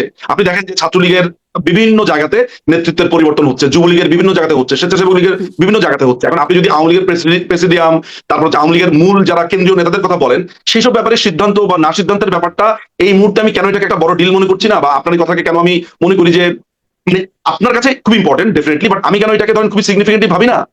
আপনি জানেন না যে আমাদের কিসের উপর দিয়ে আমাদেরকে যেতে হচ্ছে। আমরা যখন দেখি যে আমাদের একটা ছেলে জয় বাংলা বলেছে, তাকে জবাই করে ফেলা হয়েছে। আমরা যখন দেখি যে বাবার সাথে দেখা করতে গিয়ে পরের দিন সকালবেলা তার লাশ পাওয়া যায়, আপনারা জানেন না যে এখানকার একটা নেতা কর্মী কি স্ট্রাগলের মধ্যে দিয়ে যাচ্ছে। সেই জায়গাতে এসে এই নেতৃত্ব অনেতৃত্ব, তখন মাননীয় প্রধানমন্ত্রীকে সবাইকে একসাথে গাঁথার জন্য তিনি যেটা করছেন, সেটা হচ্ছে যে এই সময় যখন আপনি নেতৃত্বের চেঞ্জ এগুলো আনবেন, দলে এক ধরনের ঝাঁকুনি তৈরি হবে। বরঞ্চ এই মুহূর্তে সবাই, এটাকে আমরা বলি হচ্ছে হোল্ড দ্য লাইন, আমরা সবাই একসাথে আগে সার্ভাইভ করাটা জরুরি। এরপরে কে নেতৃত্বে আসবে, চেঞ্জ, সাফল, রিসাফল, এগুলো দলের মাননীয় প্রধানমন্ত্রী শেখ হাসিনা তো একা সিদ্ধান্ত নেন না। এখানে প্রেসিডিয়াম, একটা কাউন্সিল আছে, সদস্যরা আছে, দলের একটা কাঠামো আছে, আমাদেরকে কাউন্সিল করার মতো অবস্থায় আমরা আছি। এই যে দলের পরিবর্তন আসবে আপা, এই যে দলের পরিবর্তন আসবে, দলের পরিবর্তন কিভাবে হয়? কাউন্সিলের মাধ্যমে হয়। আমাদের এখন যেরকম অবস্থা, যেভাবে আমাদেরকে খুন করা হচ্ছে, জেলে রাখা হচ্ছে, আমরা কাউন্সিলটা করবো কিভাবে? আপনি তাহলে বলতে চাচ্ছেন যে পৃথিবীর বিভিন্ন জায়গা থেকে ভার্চুয়ালি আমরা কাউন্সিল করবো? না। এবার আমাদের যদি আমরা কাউন্সিল করার আমরা সুযোগ পাই, আমরা যদি কাউন্সিল করার সুযোগ পাই, নিশ্চিতভাবে মাননীয় প্রধানমন্ত্রী নিশ্চয়ই কোনো না কোনো ভাবে এমন কোনো সিদ্ধান্ত নেবে যেটা আপনি দেখেননি। আপনাকে বুঝতে হবে মানে এই মুহূর্তে যেহেতু ভার্চুয়ালি দল চালাচ্ছেন, ফলে প্রশ্নটা করছিলাম, তবে বুঝলাম যে এটি এই মুহূর্তে আসলে প্রায়োরিটির মধ্যে নাই আপনাদের। ভার্চুয়ালি আমরা দল চালাচ্ছি এই কথাও ঠিক না। রাজপথে আমাদের ছেলেপেলেরা মিছিল করছে, চেষ্টা করছে, আমাদের নেতারা ঘোষণা দিয়ে মিছিল করেছে গাজীপুরে। এই যে নাসির মোড়ল ছেলেটা, ও ঘোষণা দিয়ে গাজীপুরে মিছিল করেছে। আমাদের বিভিন্ন জায়গাতে হচ্ছে না। হ্যাঁ, ভার্চুয়াল জগতে একটা বড় অংশ জুড়ে আমরা কথা বলছি, লিখছি, বলছি, কিন্তু আমাদের ব্যক্তিগত আমাদেরকে ব্যান করে দেওয়া হয়েছে। আপনি যে কথা বলছেন, এই দলটা থেকে আপনার কথা মতো এর একটা সরকার, এরা আমাদেরকে ব্যান করেছে, সেই কথাও বলেন। আমরা তো এগুলোকে উজ্জ্ব করে আমরা মিছিল করছি, আমরা কথা বলছি, আমরা গ্রেফতার হচ্ছি। জি, আপনাদের দলকে নিষিদ্ধ করা হয়েছে, কিন্তু দলের ভার্চুয়াল বলাটা ঠিক হবে না আর কি। মানে দল পরিচালনা, দলের নেতৃত্বে যারা আছেন ভার্চুয়ালি তো দিচ্ছেন, শেখ হাসিনা ভার্চুয়ালি কথা বলছেন। না, দলের নেতৃত্বে আছেন তিনি। তিনি যেহেতু একটি নিরাপদ স্থানে রয়েছেন, বাংলাদেশের সশস্ত্র বাহিনী যেহেতু তাকে নিরাপদ স্থানে এনেছেন, তিনি সেখান থেকে কথা বলছেন ওই তার অবস্থানে। কিন্তু আপনি অন্যান্য নেতাদের কথা চিন্তা করেন, মানে আমি যদি অনেকেই রাস্তায় নামছে, কথা বলছে। 2 নম্বর ব্যক্তি ওবায়দুল কাদের বা তারপরে যারা আছেন প্রেসিডিয়াম সদস্য থেকে শুরু করে উপদেষ্টা পরিষদের মানে যেই কি বলে এটাকে চেইন অফ কমান্ড, আমরা তো একটা সংকটপূর্ণ অবস্থার মধ্যে দিয়ে যাচ্ছি। এটা নিয়ে তো আমি ডিনাই করছি না। এটা নিয়ে তো আমি ডিনাই করছি না। আপনি যেভাবে বলছেন তাতে মনে হচ্ছে যে আমরা মনে হয় অনলাইনে বসে বসে ফেসবুকে দেশ চালাচ্ছি। আমি তো জানি আপনি কোথায় কোনটা ইঙ্গিত করে কথা বলেন, এই জন্যই আমি কথা বলছি, তাহলে তো আমি বলতাম না। আপনি ইঙ্গিত করছেন, আমি ইঙ্গিতের জবাব দিচ্ছি। আপনি যদি আমাকে ওটা ইঙ্গিত না করতেন, আপনি তো দেশ চালাচ্ছেন না, কোনটা তাচ্ছিল্য এবং কোনটা সিরিয়াস তা তো আমি বুঝি। আপনি যদি আমাকে ফোন কেটে বলেন হ্যাঁ ভার্চুয়ালি আপনারা করছেন, আমি তো বুঝতে পারছি যে আপনি আমাকে খোঁচা দেওয়ার জন্য বলছেন। আপনি যখন আমাকে খোঁচা দেওয়ার জন্য বলবেন, আমি আপনাকে পাল্টা জবাব দিবই। আপনি এটা খোঁচা দেওয়ার উদ্দেশ্য নিয়ে না বলতেন, আমি একটা কথা বলতাম না। না, আমি আসলেই খোঁচা দেওয়ার উদ্দেশ্য বলি নাই, আমি বলতে চেয়েছি অবশ্যই আপনি বলেছেন, আপনি খুব ভালো করে জানেন বলেছেন। আচ্ছা ঠিক আছে, যদি আপনার তাই মনে হয়। এখন আপনারা বলছেন আবার মানে আপনারা যে ভায়োলেন্সের কথা আপনাদের উপরে হচ্ছে বলে মানে বলছিলেন আপনি, আমরা ওবায়দুল কাদের সাধারণ সম্পাদক আওয়ামী লীগের তাকে বলতে শুনছি যে রক্তের বদলে রক্ত, ভায়োলেন্সের জবাবে ভায়োলেন্স চাই, চোখের বদলে চোখ চাই। মানে এখন কি আওয়ামী লীগ এরকম সন্ত্রাসী সংগঠনে পরিণত হচ্ছে? কখন বলেছে, কোথায় বলেছে শোনাতে পারবেন? সম্ভবত পারবো। দাঁড়ান, আমি আপনাকে এর আগেও আপনাকে এরকম কারণ ওবায়দুল কাদেরকে এত বেশি সিরিয়াসলি মিসকোট করা হয় বিভিন্ন জায়গাতে, কারণ আন্দোলনের সময় বলা হয়েছে তিনি বলেছেন ছাত্রলীগই যথেষ্ট, এই লাইনটাই তিনি বলেন নাই। আপনি ওইটা একটু বাজিয়ে শোনাতে পারেন। সুতরাং আমি একটু ওনার কাছে শুনতে চাই যে উনি এক্স্যাক্টলি কোথায় কি বলেছেন। সো ওটা শোনার পর, পুরো বক্তব্যটা শোনার পর আমি মন্তব্য করতে পারবো। মনে হয় পেয়ে গেছি, একটু আমি শোনানোর চেষ্টা করছি। আমাদের অসংখ্য, আমরা রক্তের বদলে রক্ত চাই, ভায়োলেন্সের জবাব ভায়োলেন্স চাই, প্রয়োজনে আমরা চোখের বদলে চোখ চাই। সাধারণ মানুষের মুখে মুখে আজকে শেখ হাসিনা না উচ্চারিত হচ্ছে, দিন যতই যাচ্ছে এই উচ্চারণ। এই যে একটু আপনাকে একটু পজ আমি দেই। আমরা ভায়োলেন্সের বদলে ভায়োলেন্স চাই, চোখের বদলে চোখ চাই, তার আগে তিনি কি বলেছেন? মানে বক্তব্যটার শুরুটা কি ছিল একটু বোঝা দরকার। কারণ ব্যাপারটা যদি এমন হয় যে লোকজন বলছে আমরা ভায়োলেন্সের বদলে ভায়োলেন্স চাই, চোখের বদলে চোখ চাই, এই ধরনের কোনো কথা বলেছেন কিনা? আমরা শপথ নিয়েছি রক্তের বদলে রক্ত চাই। হ্যাঁ, আমরা শপথ নিয়েছি রক্তের বদলে রক্ত চাই, মানে এটা আওয়ামী লীগের শপথ। ভার্চুয়াল আলোচনায় তিনি এটি বলছেন। ওবায়দুল কাদের যদি এই কথাটা বলে থাকেন, এটা আমি আজকে আপনার কাছে শুনলাম প্রথম, আমি আসলে জানি না। তবে আপনি যদি এই বক্তব্যের, আমি হলে এই বক্তব্যটা আসলে একটু ডিফারেন্ট ভাবে দিতাম, উনি ওনার মতো করে বলেছেন। কিন্তু আমি আপনাকে একটা কথা বলতে পারি যে আপনার যদি চোখ তুলে নেয়, আপনার যদি কেউ রক্তচাপ করে, আপনাকে যদি কেউ খুন করতে আসে, আপনি তাকে কি করতেন আসলে? মানে আপনি হলে কি করতেন? মানে এমন ভয়ঙ্কর পরিস্থিতি আপনি তখনই একটা দলকে সন্ত্রাসী সংগঠন বলতে পারেন, যিনি বলতেন আমাদেরকে কেউ কিছু না বললো আমি চোখ চাই, কেউ কিছু না বললো আমি রক্ত চাই। আমাদের যদি উনি বলে থাকেন, আমি মনে হয় ওনার কথা বুঝতে পারছি, আমাকে মারতে আসছে, হ্যাঁ আমাকে খুন করতে আসছে, আমি কি করবো? তাহলে তো ধরেন যে আপনাকে যদি এই মুহূর্তে আপনার স্টুডিওতে কেউ অ্যাটাক করতে আসে, আপনি কি করবেন? গান্ধীর মতো বলবেন যে বাবা এই আমার নিজের হাতে জামাটা বুনেছি, এটা তুমিও সাদা স্কার্ফ পরে বসে থাকো, গান্ধীজির মতো তাই বলবেন? একটা ছাগল নিয়ে হাঁটা দিতে বলবেন? কি করবেন? একটা পাল্টা পাঞ্চ করার ট্রাই করবেন? সেটিকে সেলফ ডিফেন্স বলে। আপনাকে যদি কেউ এখন আক্রমণ করে, চোখ বলে না, সেটিকে সেলফ ডিফেন্স বলে। না, চোখের বদলে চোখ একটা সিম্বলিক অর্থ। আমরা তো কথায় কথায় অনেক কথা বলি, চোখের বদলে চোখ মানে হচ্ছে যে কেউ যদি আমার চোখ তুলে নিয়ে যায়, আমি তো চোখেই দেখবো না তার চোখ তোলার জন্য। এই জন্যই বলেছি যে এগুলো হচ্ছে খুবই সিম্বলিক কথা। আপনি সিম্বলিক কথাকে লিটারাল অ্যাপ্রোচে নিয়ে নিয়েছেন। আপনি ব্রিটিশ ল পড়েছেন, আমি আপনাকে বলি আপনি ব্রিটিশ ল পড়েছেন, আপনি লিটারাল অ্যাপ্রোচ, পারপোসিভ অ্যাপ্রোচ এগুলো নিশ্চয়ই পড়েছেন, আপনি জানেন। আমি আপনাকে একটা কথা বলি, চোখের বদলে চোখ, রক্তের বদলে রক্ত, এগুলো হচ্ছে সিম্বলিক কথাবার্তা। মিছিলের মধ্যে কথা হয় জালো জালো আগুন জালো, শোনেন, মিছিলের মধ্যে কথা হয় অমুকের চামড়া তুলে নেবো আমরা, এরকম হয় না কথা, সিম্বলিক কথা। অর্থাৎ বলাটা হয়েছে যে আঘাত আসলে প্রতিঘাত হবে। আপনি ব্যাপারটাকে সহজ অনুবাদ না করে এটাকে আপনি লিটারালি অনুবাদ করে শোনেন, আমি ব্যাপারটাকে কিভাবে দেখি, আঘাত আসলে প্রতিঘাত আসবে। সুন্দরভাবে আমি আপনাকে বললাম, দেখেন এবার পছন্দ হয় কিনা। মানে এভাবে বললে হয়তো কথাটা এরকম শোনাতো না, চোখের বদলে চোখ, রক্তের বদলে রক্ত, ভায়োলেন্সের বদলে আপনি এত লিটারালি নেন, মাঝে মধ্যে আমি মজাই পাই। চোখের বদলে চোখ, চোখের বদলে চোখ, আঘাতের বদলে আঘাত, এগুলো হচ্ছে ঘাত প্রতিঘাত, মানে আঘাতের বদলে প্রতিঘাত। এখন উনি এই কথাটা বলেছেন, একটা ফ্রেজ, এটা ইডিয়মস এর মতো ধরে রাখেন। তো ধরেন প্রচলিত আছে, জালো জালো আগুন জালো, যা ফুলের মতো পবিত্র, অমুক ভাইয়ের চরিত্র ফুলের মতো পবিত্র আছে আমাদের। আপনি বলছেন এটা মেটাফোর, কিন্তু ধরেন যারা গুম হয়েছেন এতদিন, যারা নানান রকম মামলা হামলা শিকার হয়েছেন বিরোধী রাজনীতি করার জন্য, সেটা বিএনপি জামাত বা বিরোধী রাজনীতি করার জন্য, তারা যদি এখন সেই প্রতিঘাত করবার চিন্তা করে বা তারা যদি আক্রমণ করে, সেটাকে আপনি আসলে কি বলবেন? তারাও তো 1991 সালে যখন বাংলাদেশ আওয়ামী লীগ বিএনপি ইলেকশন করলো, তখন তো এরশাদকে হটিয়ে আমরা তখন একটা নয়া গণতন্ত্র বলেছি, আমরা সেটাকে চালু করেছি। সেখানে আমাদের 35,000 নেতাকর্মীকে আপনার ওই সময় গ্রেফতার করা হয় উইদিন 2 ইয়ার্স এর মধ্যে।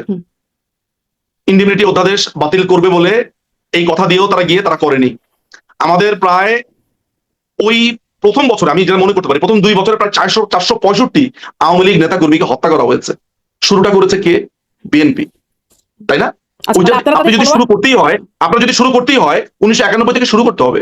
আপনি আমাকে ঘাত করেছেন, আমি যদি এটা রিটেলিয়েশন করি, অর্থাৎ প্রতিঘাত, নিশ্চয়ই আপনাকে ঘাতের কথাটাও বলতে হবে যে হ্যাঁ 1991 সাল থেকে যদি আমরা নয়া তাহলে কি আপনাদের শতাব্দী শুরু করি প্রতিহিংসা বা বাংলাদেশে, সহিংসতা রাজনীতি, মানে প্রতিহিংসা প্রতিহিংসা, রাজনীতি তাহলে করেছে আওয়ামী লীগ? আপনি এটাকে প্রতিহিংসা বলবেন যে আমাকে খুন করার পরে আমার ছেলে, আজকে আমার যেই ছেলেকে জবাই করা হলো, আমি যদি ক্ষমতায় আসি আমি তো চাইবো না যে ও পাল্টা জবাই করুক, কিন্তু আমি যখন তাকে ঠেকানোর চেষ্টা করবো ও তো উল্টা আমাকে মারতে আসবে যে আপনি এইসব বড় বড় কথা বলেন, ভালো কথা বলেন, আমার পুরো ফ্যামিলির সাথে যে জ্বালা দিল। হ্যাঁ, এই ধরনের অ্যাঙ্গার রাগ তো থাকবে। ওবায়দুল কাদের এই কথাটা বলেছেন, আসলেই কি আসলে আমরা চোখের বদলে চোখ দিব, আমরা কি আসলেই রক্তের বদলে রক্ত নিব, যেটা বলা হচ্ছে আপনি কি এই কথাটা শুনেছেন যে এগুলো পলিটিক্যাল রেটরিক। আপনি কি এই কথাটা পলিটিক্যাল শুনেছেন যে রেটরিক এই সময় যে আমরা একটা মবের একটা বেশ বিস্তার দেখলাম ডক্টর ইউনূস আমলে, তখন সেটাকে বলা হতো যে মানুষের ক্ষোভ, মানুষ এতদিন যে নিগৃহীত, নিপীড়িত, নির্যাতিত হচ্ছে। মানুষের আপনাকে যে আমি প্রশ্নটা করেছি সেটা জবাবটা দেন না কেন? 91 সালে যখন নতুন করে আমাদের একটা গণতান্ত্রিক প্রক্রিয়া শুরু হলো, জাতির জনক বঙ্গবন্ধুকে হত্যার পরে যেই বাংলাদেশে অব্যবস্থাপনা শুরু হয়েছিল, 91 পর যদি ধরেন নতুন করে শুরু হয়, সেই সময়টাতে আমাদের প্রায় 35,000 নেতাকর্মীকে গ্রেফতার করা হলো, 465 প্রথম বছরই 465 নেতাকর্মীকে খুন করে ফেলা হলো, হাজার হাজার বাড়িঘর জ্বালিয়ে দেওয়া হলো। ফলে ধরেন সেটা কেন করা হলো? Michael Chakma, brigadier Azmi, barrister Arman বা মাইকেল চাকমার কথা বলছেন আপনি? মাইকেল চাকমাকে এখন ডক্টর ইউনূস আর আপনার তারেক রহমানের এই যে সরকার, তারাই তাকে জেলে রেখেছে।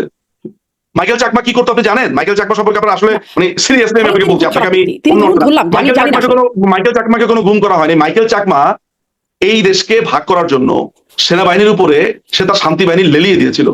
মাইকেল চাকমা একটা সন্ত্রাস, সে জুমল্যান্ড করবে, বাংলাদেশের কোনা দিয়ে সে জুমল্যান্ড করবে আমেরিকার টাকা দিয়ে। এগুলো সব তথ্য আমাদের কাছে আছে, আপনাকে আমি প্রমাণ দিতে পারি মাইকেল চাকমা কি করেছে। কিন্তু সেই প্রমাণ দিয়ে আপনারা কেন, আপনি সেই প্রমাণ দিয়ে আপনি আইনের মানুষ, আপনি আইনের মানুষ, সেই হ্যাঁ। প্রমাণ দিয়ে কেন তাকে বিচারের অধীনস্থ করা হলো না? কেন এতদিন তিনি গুম থাকলেন? মানে আওয়ামী লীগ আমলের কথা। সে যে বলছে সে গুম করা হয়েছে, এটা তো খুবই ডিসপিউটেড কথাবার্তা। তাকে তো এখন জেল অলরেডি দেওয়া হয়েছে। সে শুনেন, আমি আপনাকে বলি, হাসিনুর রহমান যে আছে তিনি নিজেকে বলছেন তিনি গুম হয়েছেন, বলেন না? আপনি শুনেন না তিনি গুম হয়েছেন বলেন? আপনি কি জানেন যে একটি নারীকে রেপ করার কারণে আর্মিতে থাকা অবস্থাতে তাকে তখন কোর্ট মার্শালে নেওয়া হয়। এই কোর্ট মার্শালে নেওয়ার পরে তাকে যখন ওইখানে আটক রাখা হয় গার্ড সেলে, এইটাকে সে বেরোয় বলেছে যে আমাকে গুম করা হয়েছে। আপনি হাসিনুর রহমান যে একজন দণ্ডপ্রাপ্ত আসামি, আপনি জানেন? আপনি ব্যারিস্টার সারোয়ার ভাইকে কখনো জিজ্ঞেস করবেন আপনার সাথে প্রোগ্রাম করলে, উনি ওনার লয়ার ছিল প্রথম দিকে। হাসিনুর তো একটা আপাতমস্তক সন্ত্রাসী ছিল। আপনি জানেন যে পয়েন্ট ব্ল্যাঙ্কে গুলি করতো এই পার্বত্য চট্টগ্রামে, এই লোককে এইসব কারণে শাস্তি দেওয়া হয়েছে। এই শাস্তিকে সে বলছে আমাকে গুম করা হয়েছে। এখন কাউকে যদি আর্মির আইনে শাস্তি দেওয়া হয়, বলতে পারবেন, আমি জানি না, ধরেন ইলিয়াস আলী থেকে শুরু অনেক বলতে পারবো। আজমি ফেরত আসার পরে আজমি বলছে যে এটা আমার গামছা, তো 8 বছরের নাকি সে একটা নতুন গামছা, অথচ এটা নিয়েও কথা আছে সে তার কিনতে ছিল। তারপরে আরমান, হ্যাঁ, এরকম অনেক কথা আছে। আপনি এখনো পর্যন্ত এখন আপনার এই যে নাবিলা ইদ্রিস, তাকে দায়িত্ব দেওয়া হয়েছে গুম কমিশনে। আপনি জানেন সে কে? সে প্রতিদিন ফেসবুকে স্ট্যাটাস লেখে যে সে কি করেছে না করেছে, আইন অনুযায়ী সেগুলো করতে পারে, লিখতে পারে। জঙ্গি যে জিয়াউল হক, সেই লোকটা বলেছে যে আমরা সরকারের বিরুদ্ধে কু করেছি 2012 সালে, সে নিজেকে বলছে তাকে গুম করে রাখা হয়েছে। এখন গুমের অবস্থা দেখেন, যেই লোকটা নিজে স্বীকার করছে যে তিনি সরকারকে পতন করার জন্য 2012 সালে কু করেছিল, সে বলেছে আমাকেও গুম করে রাখা হয়েছিল। চিন্তা করে দেখেন তো, এগুলাই যদি হয় গুমের মানে ব্যক্তিরা, তাহলে সেই গুম নিয়ে আমার যথেষ্ট আনন্দ আছে। আলোচনা করতে পারবো না, কারণ আমি গুমের প্রত্যেকটা কেস বাই কেস নিয়ে আমি রিসার্চ করি নাই। কিন্তু ধরেন ইলিয়াস, আমি জানি, আপনি আমাকে বলেন, আমি জানি, কারণ এগুলো নিয়ে করি তো। নাবিলা, আমি এগুলো নিয়ে কাজ করি তো, যে সব গুম করা হচ্ছে। যেমন এই যে খায়রুল ভাই, আমাদের যে র্যাবের আমি বলি র্যাবের ইন্টেলিজেন্সে ছিল খায়রুল ইসলাম, তিনি ডিজিএফআই তেও ছিলেন। আপনি খায়রুল ভাইয়ের সাথে যদি কখনো আপনার কথা হয়, তাহলে আপনি দেখবেন সম্প্রতি করেছেন, আপনি প্রোগ্রাম করেছেন। আচ্ছা, তাহলে আপনি নিশ্চয়ই সেখানে আলোচনা হয়েছে। শুনেন, খায়রুল ভাইয়ের সাথে একটা দীর্ঘ কনভারসেশন আমি গেছি। তিনি ওপেন আপ, আপনার সামনে কি বলেছেন না বলছেন জানি না, আমার সাথে ব্যক্তিগত আলাপচারিতাতে তিনি বলেছেন আয়নার ঘর নামে। কারণ আমরা যখন দুজন কথা বলি তখন তো তিনি অনেক কথা বলতেই পারতেন, আয়নার ঘর ভাই বোন কিছুই ছিল না, আসলে ফালতু কথাবার্তা। যেমন ধরেন আমি আপনাকে বলি, ধরেন ন্যাশনাল সিকিউরিটিতে আমরা অনেক কথা বলতে পারি না। আনুপ চেটিয়াকে কি করা হয়েছে যে বিএনপির পক্ষ থেকে টাকা দেওয়া হয়েছে। কেন? আপনি ওই সীমান্তের মধ্যে আপনি বিএনপিকে খালি এই দিবেন, ভারতকে খালি আপনি অস্থিতিশীল করে রাখবেন। আইএসআই এর লোকেরা সেখানে ঘাঁটি গেড়েছিল। এখন এই ধরনের লোকদেরকে নিয়ে এসে 24 ঘন্টার মধ্যে আলাদা প্রডিউস করা যায় না। আমি আপনাকে সত্যি একটা কথা বলি, এই ধরনের লোকগুলোকে নিয়ে এসে প্রচুর জিজ্ঞাসাবাদ করতে হয় আনঅফিসিয়ালি। ইয়েস, এটা আইনের বাইরেরই কথা। আপনার হয়তো বা মনে হতে পারে যে আপনি আইনের বাইরে কথা বলছেন, কিন্তু দেখেন আপা, সবকিছু ব্ল্যাক এন্ড হোয়াইট না। এই ধরনের সন্ত্রাসীগুলোকে আপনি যদি আইনের মধ্য দিয়ে, আনুপ চেটিয়া, আপনি আজমির কথা বলি আপা, আপনাকে আমি আজমির কথা বলি, আমি তো এগুলো জানি। তো আজমি 1981 সালে তার কমিশন হয়েছে। আজমি করেছে কি, কথা বলবেন না, বিকজ আমি আসলে আমি একটু বলি, না উনি এখানে তো তারেক রহমানও ছিল না, তো আমি তারেক রহমান নিয়ে কথা বলেছি। আপনার দেখি দুই জায়গায় দুই রকম কথা বলতে, আপনাকে বুঝতে হবে তো আপা, আপনার জন্য না হলে দর্শকের বুঝতে হবে। ব্রিগেডিয়ার আজমি ইমেল পাঠিয়েছেন, আনফরচুনেটলি সেই আনফরচুনেটলি জানি না কিভাবে আমার ইমেলও ওইটার সাথে কানেক্টেড ছিল। এরকম হাজার হাজার লোকে সেই ইমেল করেছে, একটা ইমেল আমিও পেয়েছি। কি ইমেল জানেন? সেখানে সে সমস্ত সেনাবাহিনীর অফিসারদেরকে এক হয়ে এই সরকারের বিরুদ্ধে কাজ করতে বলেছেন, আহ্বান জানিয়েছেন, সেই লোককে সেনাবাহিনী গ্রেফতার করেছে, সেনাবাহিনী গ্রেফতার করে সেনাবাহিনীর আইনে তাকে শাস্তি দিয়েছে, এটাকে সে এখন ঘুম বলে চালিয়ে দিচ্ছে। সরকার তো সেনাবাহিনীর আইনে আপনারাও তো এই হস্তক্ষেপ করতে পারে সরকারের না। বিরুদ্ধে বলছেন ব্যারিস্টার নিচু মজুমদার, আপনারা বলছেন এই সরকার মানে কোন সরকার? বর্তমান সরকার কোন সরকার? অবৈধ বলছেন। কোনটা সরকার? এটা তো বর্তমান সরকার না, এটা তো অবৈধ, এটা তো অবৈধ দখলদার বাহিনী। পাকিস্তানি হানাদারকে এই আপনি যে সরকার আপনি বলেন? বলছেন বাংলাদেশের এখন দেশে আমি বলছি তো আইন অনুযায়ী বলছি। দেশে এবং আন্তর্জাতিকভাবে বলেন যে কোন স্বীকৃত। আইন অনুযায়ী আপনাকে আইনটা দেখাই। না। না না, তারেক রহমানের সরকারকে আপনি সরকার বলছেন কোন আইন? আপনি আমাকে যদি বোঝাতে পারেন, আমি হাত জোর করে আপনার কাছে বলবো যে আমি সরি। না, আপনার হাত জোর করে বলতে হবে না, আন্তর্জাতিক স্বীকৃতি আছে এই সরকারের। আপনি আইনের আলোকে প্রমাণ করেন। আপনি আইনের আলোকে প্রমাণ করার কোনো দরকার নাই, আন্তর্জাতিক স্বীকৃতি আছে, তার রাষ্ট্র ক্ষমতায় তিনি বসে আছেন, এখন আপনার কাছে টাকা প্রমাণ করার দরকার স্বীকৃতি আছে। তাহলে যে এই যে ঠাড়া মালিকের নাম শুনেছেন? মানে যে ডাক্তার মালিক, যে মুক্তিযুদ্ধের সময় যারা সরকার পরিচালনা করেছিল, মানে এই পাকিস্তানিরা যাদেরকে বসিয়েছিল, ডাক্তার মালিক, তাদেরকে তো স্বীকৃতি দিয়েছিল, বিভিন্ন আমেরিকা স্বীকৃতি দিয়েছিল, চায়না স্বীকৃতি দিয়েছিল। তো ডাক্তার মালিক কি সরকার? এখন ডাক্তার মালিক সরকার বলবেন? মানে মুক্তিযুদ্ধের সময় ইলেকশন হয়েছিল, সেটাকে আপনি ইলেকশন বলবেন? আমি বুঝলাম না কি বলেন। আমার বলা না বলা কিছু না, আপনি মানে আপনি ওই যে মানে অমির রহমান তালগোল পাকিয়ে ফেলেছেন আমার যুক্তি শুনে। সেটাই আসলে তালগোল পাকিয়ে ফেলার মতো অবস্থা, কারণ আপনি অমির রহমান পিয়ালকেও চিনতে পারছেন না, বাংলাদেশের রাষ্ট্র ক্ষমতা কি আছে সেটা বুঝতে তথ্যগুলো নেন শারমিন আপা, শুনেন, তথ্যগুলো নেন, তাহলে বুঝবেন। এই কারণে বলছি যে আপনি বিএনপিকে একটা সরকার বলছেন, আপনার সামনে ৫ম সংশোধনী আছে। আপনি যদি গার্হস্থ্য অর্থনীতির স্টুডেন্ট হতেন, আমি আপনাকে একটা অফ দিতাম, ঠিক আছে আপা, এটা জানার কথা না। আপনি বাংলার স্টুডেন্ট, আপনি লয়ের স্টুডেন্ট, আপনার তো ৫ম সংশোধনী অধীনে থাকার কথা না। নমুনা দেখিয়েছেন ব্যারিস্টার নিচু মজুমদার, মানে কোনটা নমুনা দেখিয়েছি? কোনটা সংশোধনী? অনেক কত আগের সংশোধনী বাতিল করে বিএনপির আমল অবৈধ ঘোষণা করা হয়েছে, আপনি মনে হয় এটাও জানেন না? বিএনপি তৈরি করে স্টপ করা হয়েছে। কথা যে আসলে এভাবে সংশোধনীগুলোকে সংশোধন করা যায়, যেমন সংবিধান। না, বিএনপির আমলে বলা হয়েছে বিএনপি অবৈধ, কিন্তু সেটা কি বলেন এগুলো? আলোচনার অনেক দিকে চলে যাবে ব্যারিস্টার নিচু মজুমদার। আমার আসলে প্রশ্ন এটা যে এখন যখনই আমি আপনাকে কোন একটা ধরি, তখন আপনাকে চিপাচাপা দিয়ে বিভিন্ন জায়গাতে বলেন অন্যদিকে যাবেন, ঠিক আছে বলেন। আপনারা এখন বলছেন এই সরকারের বিরুদ্ধে আন্দোলন করছেন, এই সরকারকে অবৈধ বলছেন, ফলে আমরা এই সরকারের বিরুদ্ধে আন্দোলন, আমরা এই সরকার সংগ্রাম করছি, সংগ্রাম করছেন। তো সেই সংগ্রামের কারণে যেটা আসলে ওই যে আপনি যারা গুম হয়েছে তাদের কথা বলছেন যে তারা ওই সরকারের বিরুদ্ধে করতে চাচ্ছিল, তো আপনারা যা করতে চাচ্ছেন এর জন্য আপনাদেরকে কি এখন সেই যাদের কথা আপনি আমাকে বললেন, তারা তো শুনেন, যাদের কথা বললেন, যেমন আপনি আজমির কথা বললেন, আজমি ইমেল করে বলছে সেনাবাহিনীকে সরকার পতনের জন্য তার কি করা উচিত ছিল। আর্মি তাকে ধরেছে, আর্মিকে জিজ্ঞেস করেন, সেনাবাহিনীর ওয়াকারকে জিজ্ঞেস করেন, ওয়াকারুজ্জামানকে জিজ্ঞেস করেন না। আপনি সরকারকে, আওয়ামী লীগকে প্রশ্ন করছেন কেন? কারণ আর্মি আইনের মধ্যে তো সরকার হস্তক্ষেপ করে না। আপনি আজমিকে তো আর্মি আইনে ধরা হয়েছে। হাসিনুর রহমান তিনি বলেছেন আমি গুম হয়েছি, তিনি পার্বত্য চট্টগ্রামের একটা পাহাড়ি একটা মেয়েকে, ক্ষুদ্র নিতাতি গোষ্ঠী একটা মেয়েকে রেপ করেছে, তারপরে সে পয়েন্ট ব্ল্যাঙ্কে গুলি করেছে, সেই কারণে তার বিচার হয়েছে, সেটা আসামি। আইএসপিআর তারা ব্যাখ্যা দিচ্ছে, কিন্তু এটা তারা বলছেন, এটা আপনি বলছেন ব্যারিস্টার নিচু মজুমদার। কোনটা কে ব্যাখ্যা দিচ্ছে না, কে ব্যাখ্যা দিচ্ছে না? আইএসপিআর হাসিনুরকে নিয়ে কোনো কথাই বলে নাই। আপনি শোনেন, হাসিনুরের ব্যাপারে আমি আপনাকে বলি আপা, আমি তো ওপেন টিভিতে এইভাবে আন্দা বলতে পারি না। আমি দায়িত্ব নিয়ে জানি বলি আমি আপনাকে বলছি, হাসিনুর রহমান দাগি আসামি ছিল। তার ওখানে শোনেন, সাবেক সেনাপ্রধান যদি কারোর সাথে পরিচয় থেকে থাকে বা কোনো কর্নেল, আমি নিশ্চিত আপনারা আছে, জিজ্ঞেস করবেন হাসিনুর রহমান কে ছিল। হাসিনুর রহমানের বিচার হয়েছে, হাসিনুর রহমান অপরাধী ছিল। তার র্যাঙ্ক, আপনি সারোয়ার ভাই, ব্যারিস্টার সারোয়ার, তাকে জিজ্ঞেস করবেন, আপনি প্রোগ্রামে ফোন করবেন। নিশ্চয়ই আমি চেষ্টা করবো ব্যারিস্টার সারোয়ারকে নিয়ে আসতে, কিন্তু আপনি ব্রিগেডিয়ার আজমির কথাটাও বলছিলেন, ফলে আমি জিজ্ঞেস করছেন যে সেনাবাহিনী তো বলছে না যে তাকে অপরাধী শাস্তি দেওয়া হয়েছে, তার বিরুদ্ধে সেনাবাহিনীর ভিতরে কোনো অপরাধ আছে, ফলে তাকে শাস্তি দেওয়া হয়েছে। এখনো সেনাবাহিনী কথা বলছে, আইএসপিআর তার ভাষ্য জানাচ্ছে, সেনাপ্রধানও তার কাছে গেছেন বলে তিনি দাবি করেছেন, ফলে তারা বলছে না, আপনি বলছেন। না, এখনকার সেনাপ্রধান তো আমিরে জামাত বলে, তার ব্যাপারে আপনি জানেনই, তার ঘটনাটি জানেন। তো ওয়াকারুজ্জামান কোনো রেফারেন্স আসলে হতে পারে না। আজমি বিশাল ইমেল লিখেছিল। আজকে যদি জানতাম যে আজমির কথাটা উঠবে, তাহলে আমি এই ইমেলটা আপনাকে প্রথমে পাঠিয়ে রাখতাম যে আপনি একটু পড়ে দেখেন। আনফরচুনেটলি না, বাট আমি কথা দিচ্ছি যে ইমেলটা আমি আপনাকে পাঠিয়ে রাখবো দেখার জন্য। সে তখন সশস্ত্র হতে বলেছে সেনাবাহিনীকে, তাই না? মানে আপনারাও এখন বলছেন চোখের বদলে চোখ, ভায়োলেন্সের বদলে ভায়োলেন্স, অনেক এটা শুনেন। প্রথমত হচ্ছে যে ওবায়দুল কাদের এই বক্তব্যটা আসলে আমি আপনার কাছে শুনেছি এবং আমি মেনে নিচ্ছি যে উনি এটা বলেছেন, কিন্তু আমি আমার যেই ট্রান্সলেশন উনার কথাটা বুঝে, হ্যাঁ, এখন এটা বুঝে আমার কাছে মনে হয়েছে উনি বলছে আঘাত আসলে প্রতিঘাত করতে হবে। আপনি একটা সিম্পল পলিটিক্যাল রাজনৈতিক রেটরিককে আপনি আমাকে বলছেন তাহলে আওয়ামী লীগকে কি সন্ত্রাসী সংগঠন বলা যায় না? তা আমার চোখ কেউ যদি তুলতে আসে, আমার রক্ত কেউ যদি চুষতে আসে, আপনি পরিষ্কার করেছেন ব্যারিস্টার নিচু মজুমদার, তাহলে কেন আমরা এটা নিয়ে একটু ছোট ছোট করে এই জায়গাগুলো আসি যে আওয়ামী লীগের নেতাকর্মীরা অনেক মামলার শিকার হয়েছেন, অনেক ভুয়া মামলা তাদের মধ্যেও আছে। মানে আওয়ামী লীগ দলীয়ভাবে কিছু, আমার বিরুদ্ধে মামলা হয়েছে 150-এর উপরে। আমি তো ওই সময় চেন্নাইতে ছিলাম আমার মাকে নিয়ে। হ্যাঁ, দলীয়ভাবে আওয়ামী লীগ কিছু করছে নেতাকর্মীদের মামলার বিষয়? হ্যাঁ, মানে আওয়ামী লীগের পক্ষ থেকে আমাদের আইনি সেল গঠিত হয়েছে। আমাদের প্রচুর লয়ার বিভিন্ন জায়গাতে, বিভিন্ন জেলাতে কাজ করেছে। যেভাবে করেছে সামর্থ্য অনুযায়ী টাকা দিয়েছে। বিভিন্ন এলাকার এমপি যারা আছে, চেয়ারম্যান যারা আছে, তারা সর্বোচ্চ চেষ্টা করেছে। প্রচুর ছেলেপেলের জামিনও হয়েছে। বের হয়েছে একদম সেন্ট্রালি মাননীয় প্রধানমন্ত্রীর নির্দেশে এমপিরা, চেয়ারম্যানরা, বিভিন্ন অর্থশালী ব্যক্তিরা আছে, সবাই সাহায্য করেছেন। আমরা যে যার মতো পেরেছি আমরা সাহায্য করেছি। যারা করতে পারেনি তারা অ্যাটলিস্ট ধরেন কেউ লয়ার, তিনি তার স্কিল দিয়ে সাহায্য করেছেন, ড্রাফটিং করে সাহায্য করেছেন। সো এটা আমাদের পক্ষ থেকে করা হয়েছে। আচ্ছা, কিন্তু মানে এখনো হচ্ছে। কিন্তু দল হিসেবে যে আপনাদের উপর একটা নিষেধাজ্ঞা আসলো বা রাজনৈতিক কর্মকাণ্ড নিষিদ্ধ করা হলো, সেটি চ্যালেঞ্জ করে, সেটিকে কি আপনারা মেনে নিলেন? সেটি চ্যালেঞ্জ করে কোনো আইনি পদক্ষেপ নাই কেন? দেখেন, আমি আপনাকে একটা কথা বলি, আমি নিজে ব্যক্তিগতভাবে প্রায় 4টা-5টা আমেরিকান ল ফার্মে আমি নিজে কথা বলেছি, আমি ব্রিটিশ ল ফার্মে কথা বলেছি। আমার অভিজ্ঞতা আপনাকে আমি বর্ণনা করি। একেবারে খুব রিসেন্ট আমি একটা ফার্মের কথা আমি আপনাকে বলি। তো খুবই নাম, আপনাকে বলার সাথে সাথে চিনবেন, খুবই নাম করা একটা ফার্ম। তো তাদের সাথে যখন আমরা ভার্চুয়ালি মিটিং গুলো করছি, তখন তারা আমাকে জিজ্ঞেস করেছে যে, প্রশ্নটা এইভাবে করেছে যে এটা কি আসলে আইনগতভাবে তোমরা এটা কি আসলে, যেহেতু তোমাদের দেশের ব্যাপারগুলো আমরা একটু স্টাডি করে এসেছি, আইনগতভাবে কি তোমরা আসলে আগাতে পারবে বলে মনে হয় কিনা? আমি বলছি নো, আইনগতভাবে বলে তো কোনো বেইজই নাই। কারণ 18 এক ধারা তো কোনো বেইজই নাই। তারপরে ইন্টারন্যাশনাল ক্রাইম ট্রাইব্যুনাল অ্যাক্টের যে নতুন আইনটা তারা করেছে, 20-এর 1-কে তারা অ্যামেন্ড করেছে, এগুলো তো কোনো বেইজই নাই। স্বাভাবিকভাবে এগুলা ভয়েড অ্যাব ইনিশিও, শুরুতেই বাতিল। এখন যেই দেশে বিচারপতি চেঞ্জ হয়েছে এই হাসনাত, কাইয়ুম ওদের কথাতে, সেই দেশে আপনি বিচার প্রার্থী হবেন, সেই দেশে আওয়ামী লীগের উপরে ব্যান ওঠার জন্য আপনি আইনি প্রক্রিয়ার কথা বলবেন, সেটা তো টাফ। আপনিও জানেন খুব ভালো করে। মনে করা যাক আমরা একটা রিট পিটিশন করলাম, আদালতে উঠলো। আপনার মনে হয় যে লোকটা রিট করেছে তাকে থাকতে দেবে? মহসিন রশিদ, যিনি মুসলিম লীগের একজন নেতা, যিনি আমরা মুসলিম লীগ তো আমাদের প্রতিপক্ষ, তিনি নিজে বলছেন যে তিনি মাননীয় প্রধানমন্ত্রী যে পদত্যাগ করেছে সেই পদত্যাগের নোটটা উনি দেখতে চান। খুবই সরল একটা চাওয়া। আবার আজ পর্যন্ত সেই পদত্যাগ নোটটা দিল না।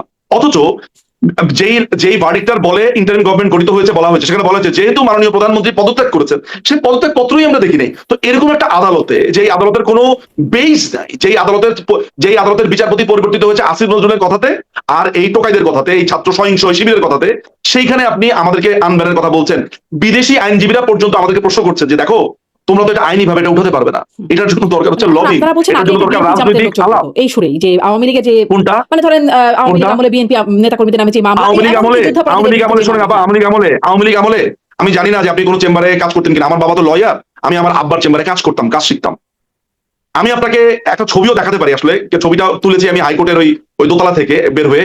বিএনপির এক নেতা জামিন পেয়েছে, তাকে ফুলের মালা দিয়ে ওই কোর্ট চত্বরে শত শত নেতা কর্মীরা মিছিল করে গেছে, এমনও ভিডিও আমার কাছে আছে। আওয়ামী লীগ আমলে মামলা হয়নি যে তা না, মামলা হয়েছে, জামিনও হয়েছে আপা। আওয়ামী লীগ আমলে কোন ইউনিভার্সিটির কোন স্টুডেন্ট এসে বলে নাই যে প্রধান বিচারপতি চেঞ্জ হতে হবে দুপুর 2টার মধ্যে। হাসনাত এসে বলেছে যে সন্ধ্যা 6টার মধ্যে। হাসনাত না, সেটার নাম কি, ওই যে প্রথমে বলেছিল যে আমার বাড়ি ভাঙাচোরা, পরে বলেছে সবচেয়ে বড় পুকুরটাই আমার, কি যেন নাম হয়েছিল এটা, হান্নান মাসুদ বলেছে যে দুপুর 2টার মধ্যে রিফাত আহমেদকে বসাতে হবে। আপনি যেগুলো দেখেছেন, আমি আপনাকে কেন বারবার বলি, কারণ আপনি নিজেও অফিসার অফ এ কোর্ট, অর্থাৎ আপনি নিজে আইন এরিনার ছাত্র, আপনি ভবিষ্যতে প্র্যাকটিসও করবেন। আপনি নিজেই দেখেছেন কি প্রেসিডেন্ট এটা সেট করে গেছে। আওয়ামী লীগ আমলের সাথে এমন তুলনা করেন না। পরিবর্তনের পরের অবস্থান আর কি, এটি তো একটা নিয়মিত। আপনি 121 জন নতুন বিচারপতি নিয়োগ দিয়েছে, যাদের কোনো স্বচ্ছতাই ছিল না। এরা কারা কেউই জানে না। কে বলেছে? আমি বলি নাই। আপনি দেখেন যে যারা সরকারের সমালোচনা করে তারা টিভিতে এটা বলেছে। যেমন ধরেন যে এই সমালোচনা করতে পারেন, তাহলে আপনারা এই আদালতের উপরে কোনো ভরসা নেই বলে আপনারা এটা করছেন না। কিন্তু ধরেন আদালতই তো নাই, রাষ্ট্রই তো নাই, আদালত বাদ দেন, রাষ্ট্রই তো নাই, রাষ্ট্র আছে। তাহলে যুক্তরাজ্যের প্রখ্যাত ল ফার্ম কিংসলে নেপলি, সেখান থেকে কেন আইসিটির কাছে চিঠি আসলো সাবেক প্রধানমন্ত্রী শেখ হাসিনার দণ্ড বাতিলের জন্য, মৃত্যুদণ্ড বাতিলের আবেদন করে? দেখেন, মৃত্যুদণ্ড বাতিলের জন্য না, আপনি ভালো করে চিঠিটা যদি পড়েন তাহলে দেখবেন যে তারা লিগ্যাল লুফলের কথা বলছে। একটা কথা আমি আপনাকে বলি, এখন আমি আপনার সাথে যে আলোচনাটা করছি, আপনি যদি আমার আইনজীবী